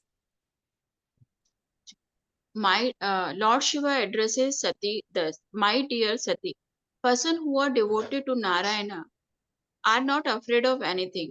If they are elevated to the higher planetary system, or if they get liberation from material contamination, or if they are pushed down to the hellish condition of the life, or in fact, if any situation whatever, they are not afraid of anything, simply because they have taken shelter of the lotus feet of Narayana. For them, any position in the material world is as good as another. This is a very famous shloka. Narayana para sarve na kutaschana bibhyati swarga apavarga naraka ishu api tulyartha darshina. For them, for whom Narayana para, the devotees of Lord Narayana, they don't fear anything in this world. Be it swarga, naraka, or even liberation, everything is for them equal. It doesn't much matter for them. When this was told, Parvati blushed and put her head low, because this is a very superior character of devotee, that he sees even Swarga, Apavarga, Narakya equally, Tulyartha Darshina. And later, another, this was, what's the count here? How many? Fourth. Now, next one is from 6th canto of Bhagavatam. This is Indra. Indra speaking to his mother Diti, to the Diti who was doing some vrata actually. Read this, my dear mother. My dear mother, person who have given up all kind of desire and are simply engaged in devotional service of the Lord know what is actually their self-interest. Such person are actually serving their self-interest and are considered first-class experts in the matter of advancing to the perfectional stage of life. Those who engage in devotional service, they know their true self-interest. So, the real swartha is in serving Lord. That's the verse which is famous. So next, Prahlada speaks. So 5 happened, right? 5 happened. So Prahlada speaks now. Can someone else take the reading? Madhvi Mataji, you can do. Yeah, please. Hare Krishna Guruji Dandavat Pranam. Yeah. In the 7th canto of the Bhagavatam, 6th chapter, verse 25, Maharaja Prahlada says, my dear friends, born into atheistic families, if you can please the Supreme Personality of Godhead, Krishna, then there is nothing more rare in this world. In other words, if the Supreme Lord Krishna is pleased with you, then any desire you may have within the core of your heart can be fulfilled without any doubt. As such, what is the use of elevating yourself by the results of fruitive activities, which are automatically achieved in all events by the modes of material nature? And what is the use for you of spiritual emancipation or liberation from material bondage? If you are always engaged in chanting the glories of the Supreme Lord and always relishing the nectar of the lotus feet of the Lord, then there is no necessity for any of these. See, this word came here. What is the use of liberation for one who is engaged in chanting the glories of Lord? So what do we understand from this Prahlada's statement? Prabhupada writes below. By this statement of Prahlada Maharaja, it is clearly understood that one who takes pleasure in chanting and hearing the transcendental glories of the Lord has already surpassed all kinds of material benedictions, including the results of pious fruitive activities, sacrifices, and even liberation from material bondage. One who starts taking pleasure in chanting and hearing the glories of Lord, the holy names of Lord, yes, cross that stage of in any other happiness is not well received by him. He doesn't like it. It's very inferior. Right? Going ahead, Lord Narsimha is prayed to by Indra after his appearance. He says that, oh Lord, actually you are the one who came and saved us from fears. You are so kind that by killing this Asura, you removed that fear from our heart. You see? And now you are able to, we are able to have you in our heart, because they were all very, very afraid. But your devotees, oh, they don't fear any situation. Even when this Asura was there, they were always Krishna conscious. But for us, it's the case that we need a good social situation to remember you. But for your devotees, they don't even care for liberation. For them, even material social situation doesn't matter. Is it not? So like this, he's saying our duty is to surely serve you, but your devotees, they don't even care for liberation. So like that, Indra is saying, read this, the purport of this statement by Indra. The purport of this statement by Indra is that beginning from Brahma down to the insignificant ant, no living entities are meant for enjoying the material opulences. They are simply meant for offering everything to the Supreme Proprietor, the personality of Godhead. By doing so, they automatically enjoy the benefit. So, how many happened? 7. 7 happened. Now, next comes Gajendra. Gajendra's prayer in the 8th canto. After just Lord has appeared and he starts offering this prayer. Read this, my dear Lord. My dear Lord, I have no experience of the transcendental bliss derived from your devotional service. So, therefore, I have asked from you some favor. But I know that persons who are pure devotees and have, by serving the lotus feet of great souls, become freed from all material desires, are always merged in the ocean of transcendental bliss, and as such, are always satisfied simply by glorifying your auspicious characteristics. Yes. For them, there is nothing else to aspire to or pray for. So they are always merged in the ocean of bliss. They don't desire anything else. Now at this point, Rupa Goswami brings one of the very important quotations in this regard. This quotation is from the mouth of Lord Vishnu only about his devotees. One of the highest Brahmanas actually in this section. This happens in the prasanga of Ambarisha, in the episode of Ambarish. So when Durvasa is being chased by that chakra, he goes to multiple places for protection. And then he comes to Lord Vishnu. And there Lord Vishnu starts telling, Are, you don't know my devotees. And he glorifies his devotees. How his devotees don't want even spiritual liberation, even liberation of coming to his abode, taking a form like him, taking an opulence like him. There are different, see, when we say liberation, it is actually going to come, I did not bring that up. When we say liberation, there are 5 categories within this. We all must have read in Prabhupada's books. Any of you recollect? Yes, Swarupa. Okay, let's put it down. Anyone please say it exactly. Is Salokya, Swarupa, Sayujya. Sarsti, Samipya. Sayujya, Sarsti, yes. Samipya and Sarupa. Sarupya. So yes, actually there are 5 of them. The first one called Sayujya is something which is the common understanding of liberation, which no Vaishnava, even one who is not a Prema Bhakta, even no Vaishnava wants it, because that is to become one with the Lord. Though it is not a possibility, but one goes and stays in a Brahma Jyoti like that. But other four are not very bad. It's going to come actually soon. Rupa Goswami is going to explain. What are they? Salokya Adi Chatushtayam. See, other four are mentioned here. Matsevaya Pratitam Te Salokya Adi Chatushtayam. Chatushtayam means four. Out of the five, the four, even those four which are, which are proper liberations, it's nothing harm actually, not very greatly harmful. So those also are not icchanti, na icchanti sevaya purnaha kutonyat kala vipratam. Read this translation, Prabhu. My devotee. Oh, sorry, Mataji was, my devotee. My devotees, who are always satisfied to be engaged in my loving service, are not interested even in the four principles of liberation. Salokya, Sarupya, Samipya, and Sarstri. Although these are automatically achieved by their service, what then is to be said of such perishable happiness as elevation to the higher planetary systems? When they don't even want these spiritual liberations, which are permitted in the bhakti context, what to talk about those others which will be destroyed by time? These are eternal, but these are destroyed by time, like material enjoyment, bhakti, or elevation to a higher planetary system, all that. So in Lord's own words, this principle has come out. This is the 9th, I think. Yes, Prabhuji. 9th.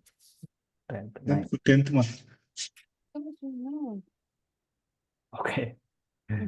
In my marking, it's 9. 9th, Prabhuji. Okay. Then Nagapatnis are speaking. Nagapatnis are speaking when Lord Krishna is about to kill, basically their husband is going to die. Before that, they come and pray. Read this, Mataji. Dear Lord. Dear Lord, the dust of your lotus feet is very wonderful. Any person who is fortunate enough to achieve this dust doesn't care for heavenly planets, lordship over all the planetary systems, the mystic perfections of yoga, or even liberation from material existence.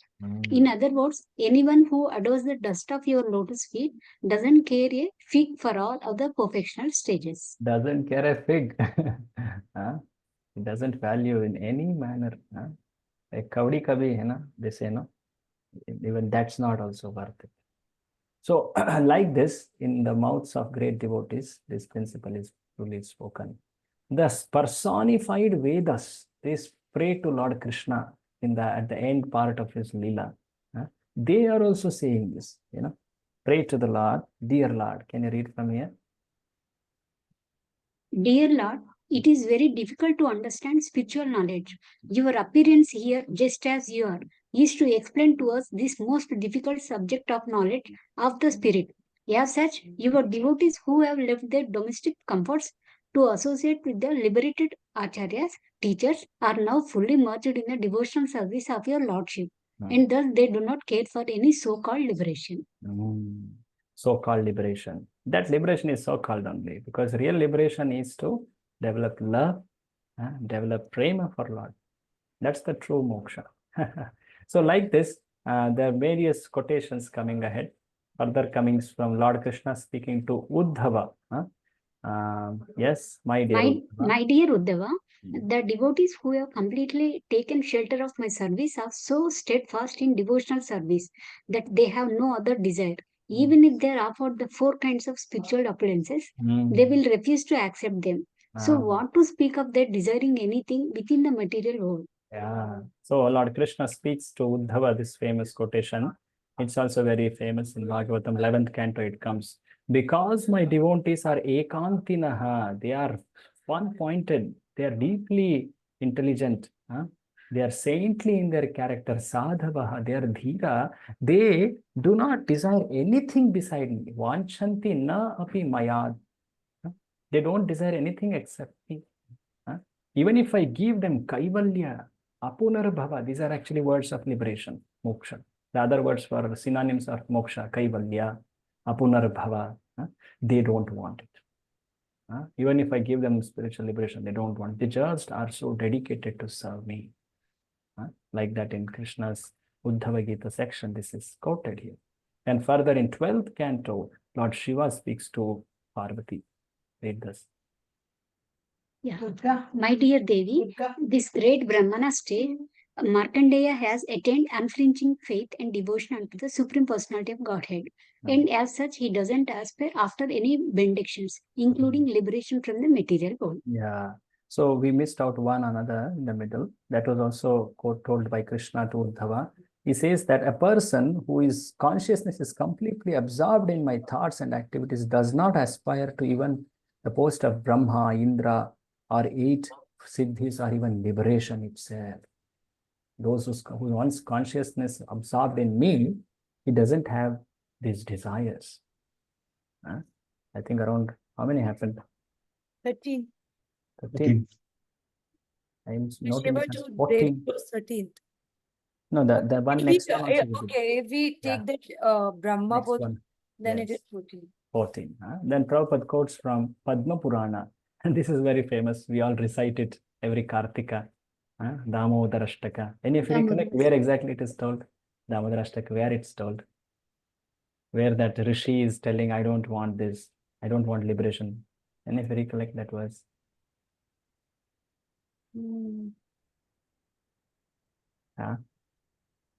I don't want liberation. I don't even want to attain spiritual world. I just want to see your beautiful face. Gopala. Varam deva moksham na moksha vadhimpa. It clearly came moksha na. Moksha avadhi means even spiritual liberations like those 4. That also I don't want. Na chanyam vrineham varesha dhapiha. No other benediction, oh my Lord. You are Varesha. You can give, you are Varadaraja. You can give all types of benediction. But I don't want. What I want? Idam teva purnatha gopala balam.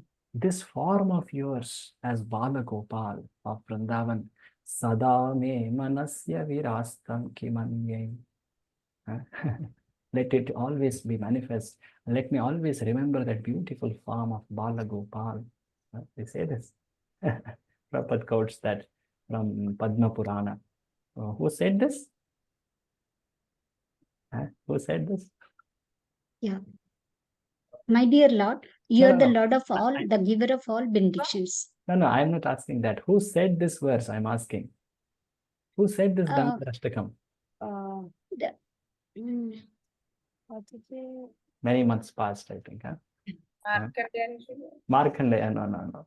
Markandeya also has spoken about Krishna in that, what is that? Balamukunda's Ashtakam. But this is from Satyavrata Rishi, Satyavrata Muni.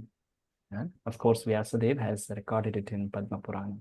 So Prabhupada points this out. I only want your favor that I always be able to think of your form as Damodara, Balagopala. That's so beautiful and attractive to my mind. Sada me manasya virastam.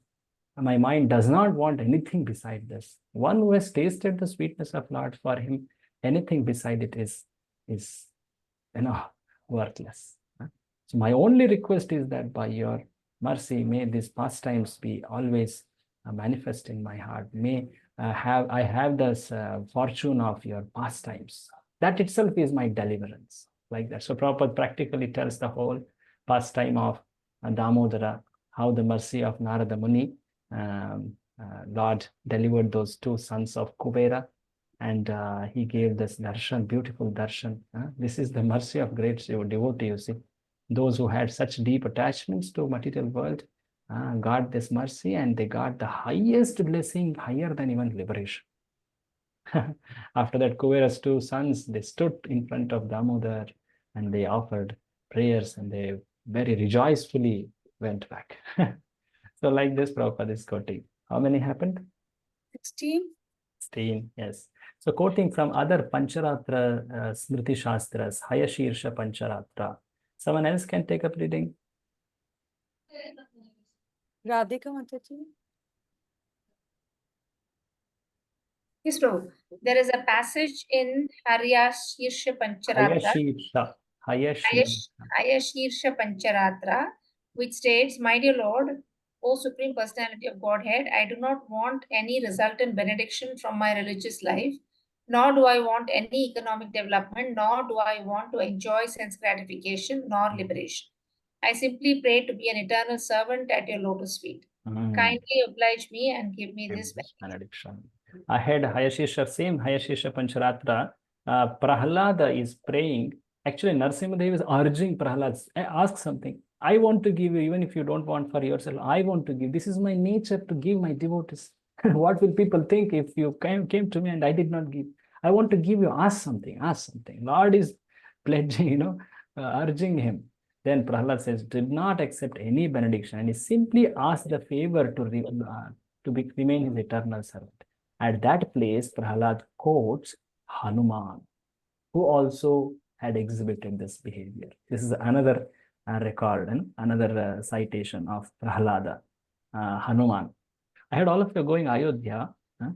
Yes, Prabhuji. Hanumanji appeared here. So Hanuman, there is one more verse coming in the last part of this. It comes at the end of this chapter. Prayer of Hanumanji also is there. So Hanumanji says here, well-known verse spoken by Hanumanji. Yeah, please read. We're all going to Hanuman's Kshetra. Yes. My Hanuman says, "My dear Lord, if you like, you can give me salvation from this material existence or the privilege of merging into your existence, but I do not wish any of these things. I do not want anything which diminishes my relationship with you as servant to master, even after liberation." Hanumanji did not want to leave that body. Of course, the spiritual body here, but he did not want to leave the place where he served Lord, where he had the memory of being embraced by Lord, being spoken to with the Lord. He just wanted to rejoice, reminisce in those memories. It's told that he's a Chiranjeevi, he is still worshipping and glorifying Lord. So he does not want anything. He wants only the relationship as being servant. So like this, another quotation, Narada Pancharatra. Read it, my dear. In a similar passage, it stated, "My dear Lord, I do not wish any perfectional stage of performing the ritualistic religious ceremonies or by economic development or by sense gratification or liberation. I simply pray that you grant me the favor of keeping me under your lotus feet. I do not wish any kind of liberation such as Salokya to reside in your planet or Sarupya to have the same bodily features as you. I simply pray for your favor that I may be always engaged in your loving service." Same word is coming again and again. I don't want Salokya, Sarupya, Samipya like that. So Parikshit Maharaj, when he hears about Vritrasura demon, about his amazing qualities, there is one chapter in Bhagavatam called Vritrasura's qualities, the character of Vritrasura. Yeah, that chapter actually glorifies Vritrasura. And Parikshit is amazed. It is told that this is a very famous verse. You may remember that among all the muktas, the liberated souls, hardly one is considered to be perfect. Among so many perfected, liberated souls, very few are those who have taken shelter of Lord Narayan. The devotee is so rare, pure devotee is so rare in this entire existence. And how is he in this body of an asura? He's amazed actually. So he's saying this, Muktanam api siddhanam Narayana parayana Sudurlabha prashantatma kotishvapi mahamune. Among the muktas, very, very fractional are Narayana Parayanas. And here is that great devotee who is perfectly prashanta. Extremely rare are the devotees. One may find liberated souls, but one will not find pure devotees very easily. Such rarity. Even out of millions, Prabhupada's words, read this much. Even out of millions of liberated persons, only one is fortunate enough to become a devotee. One is fortunate to become devotee. How fortunate we are that we could somehow get connected to Srila Prabhupada. Such a 1 in billion, whatever you call it. So Queen Kunti says in first canto in very famous verse, My dear the third Krishna. verse. The third verse. You read it. Yes. My dear Krishna, you are so great that you are inconceivable even to great stalwart scholars and Paramahamsas. So fully liberated souls. So if such great sages who are transcendental to all the, can you go up, Prabhu? Can you scroll the page, Prabhu? Yeah. You're not able to see? No, Prabhu, the page is stuck. The full shloka is there. Yes, Translation. Yeah. Yes. So, Translate to all so the such reactions. great sages who are transcendental to all the reactions of material existence are unable to know you, then as far as we are concerned, belonging to the less intelligent woman class, how is it possible for us to know your glories? How can we understand you? Tatha paramahamsanam muninam amalatmanam bhakti yoga vidhanartam katham pashyemahi striyaha. Prabhupada explains a little ahead. In this verse, read. In this verse, the particular thing to be noted is that the personality of Godhead is not understood by great liberated persons, but only by devotees such as Queen Kunti in her humbleness. In her humbleness, she is able to express. Then, how many happened? 21. 21. Okay, so here, Srimad Bhagavatam, one of the very profound verses which Chaitanya Mahaprabhu quoted to show this principle of how devotional service is superior to muktis, is this called Atmarama verse. This verse is in glorification of Shukadeva Goswami, who was actually mukta, liberated soul. But he became attracted to Lord Krishna's qualities, narrations, his pastimes. That is the superiority of bhakti, that it can attract even a liberated soul. Read this highlighted part. The purport of this verse. The purport of this verse is that a liberated soul has absolutely no desire at all for material enjoyment. He is wholly freed from all kinds of material desires, yet still he is irresistibly attracted by the desire to hear and understand the pastimes of the Lord. We may therefore conclude that the glories and pastimes of the Lord are not material. Otherwise, how could the liberated persons known as Atmaramas be attracted by such pastimes? They are getting attracted means it's surely not material. It's something far superior. At this point, Prabhupada describes the 5 stages of liberation. There are 5 stages of liberation. See Prabhupada's words. To become one with the Lord. What is it called? Sayujya. Sayujya. To live on same planet as Salokya. same loka. That's called Salokya. To obtain the same bodily features. Similar rupa. Sarupya. To have same opulence. Sarshti. Sarshti. And have constant association. Samipya. They are very samipa. Samipa means very near. Is it not?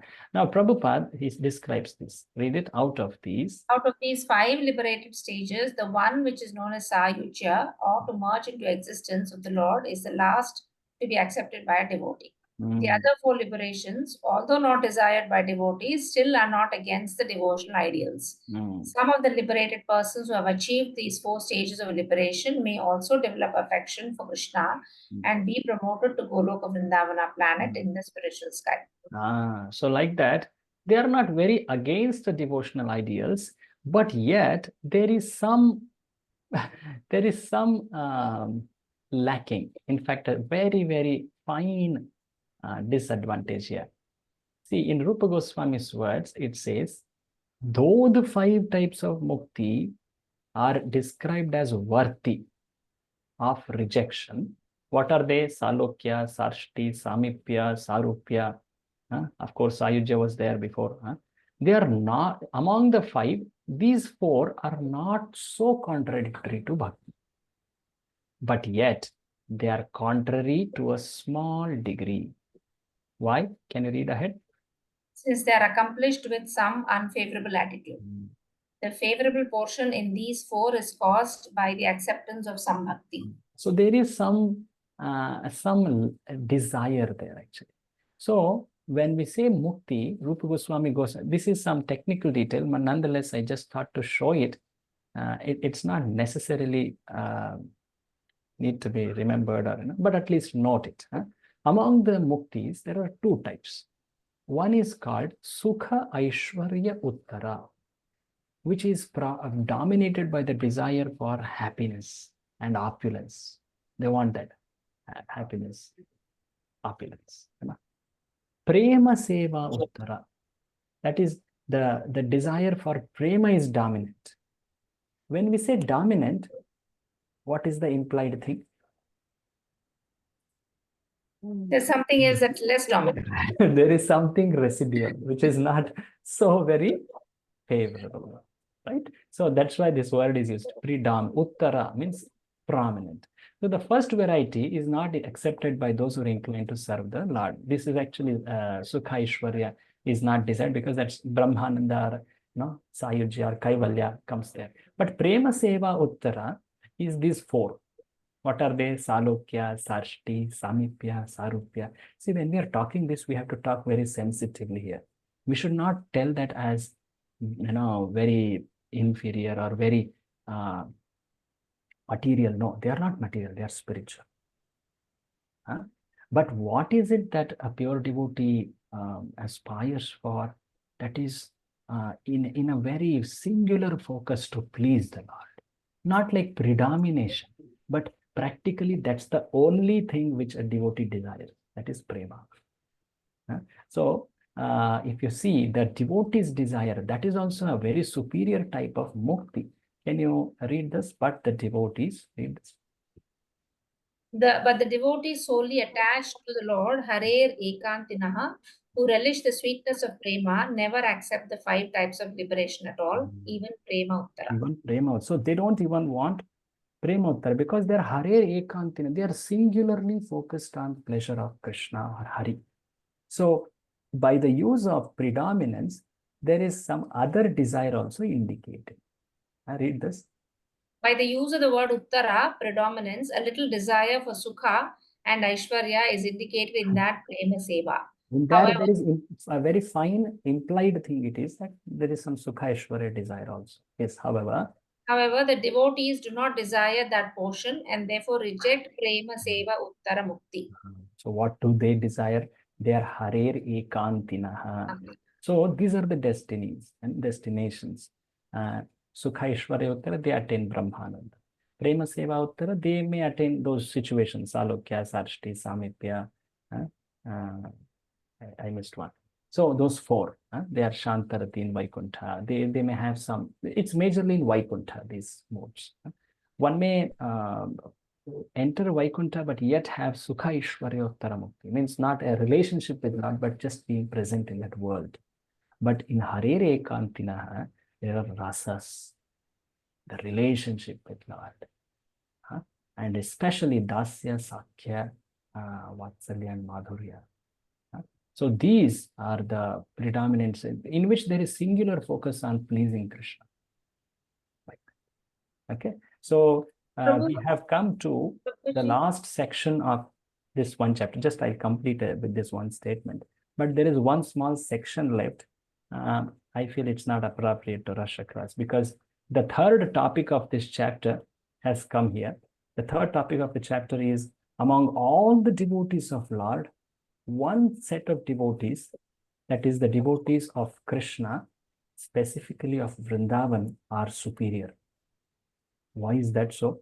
That's the topic of the next, that's the second, another last subtopic, which we will cover in the next description. Okay, so we will end it here for today, because it's already late. I noticed it very late, sorry. So you can see this in the chapter number 4, which is devotional service surpasses all liberation. We saw evidences for superiority of bhakti over mukti. Did you count? Many Yes. were there. Maybe we 19, 20, 21. 22. 21, 23. Yeah, there are further more down actually. We have not. Yeah, 21, 22 maybe around that. Then we also saw gradations in mukti. 5. Surely the first one not desired, but other 4 are also not desired by pure devotees. Why? Why? What did you ask, Prabhuji? Okay, before this question, why is liberation not desired by a devotee? The first type of liberation. Because he's the focus there. Yeah, he is the focus. We saw in the Mukti Spriha. What else? We saw in this chapter also one another reason. And you don't get to serve the Lord. You want to serve serve the Lord. Yeah. Yes. Anything more? Don't Self-centered. take care of serving the lotus. Self-centered, yeah. You don't get an opportunity to chant, hear in glories of the Lord. You don't get to see the darshana of the Lord, beauty of the Lord.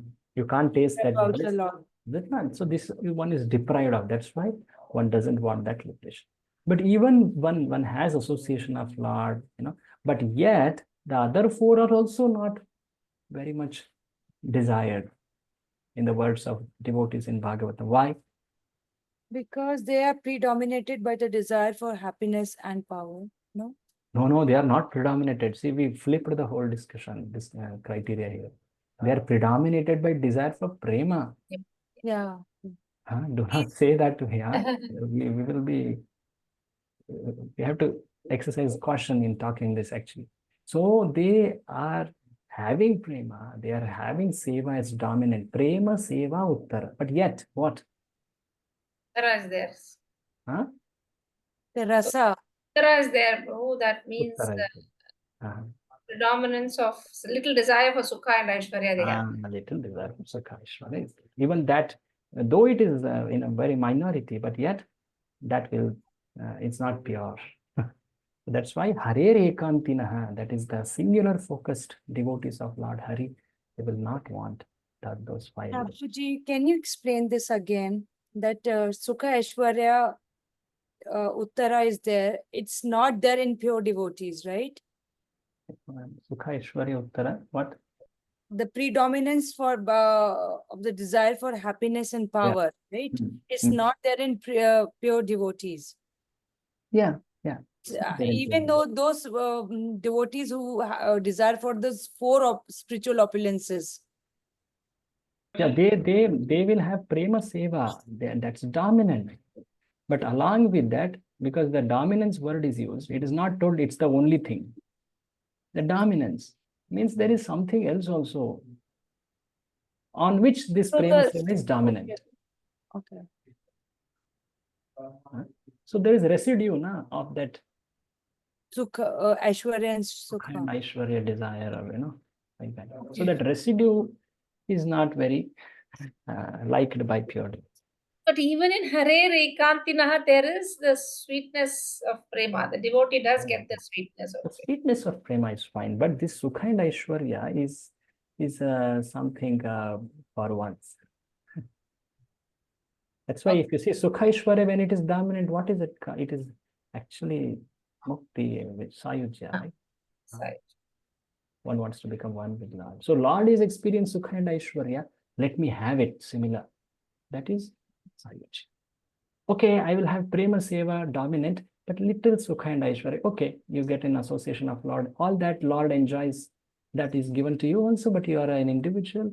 You have dominance of Prema and Seva. So let me not desire any opulences like Lord, or let me just serve. And in that service, there is unlimited happiness. That's what we saw. Bhakti happiness is so profound and all. It's rasa. In a way, there is still little independence the Jiva seeks, no Prabhu, in all these four. Independence. He still seeks some independent enjoyment. Yeah. See, we can. Yeah, it's very sensitively. Yeah, you're right. There is some Sukha Aishwarya desire, as it's pointed here. Okay. I'll not use any other word here because it's a very elevated term. Yeah, I hope you understand. Thank you very much. We will meet on Monday.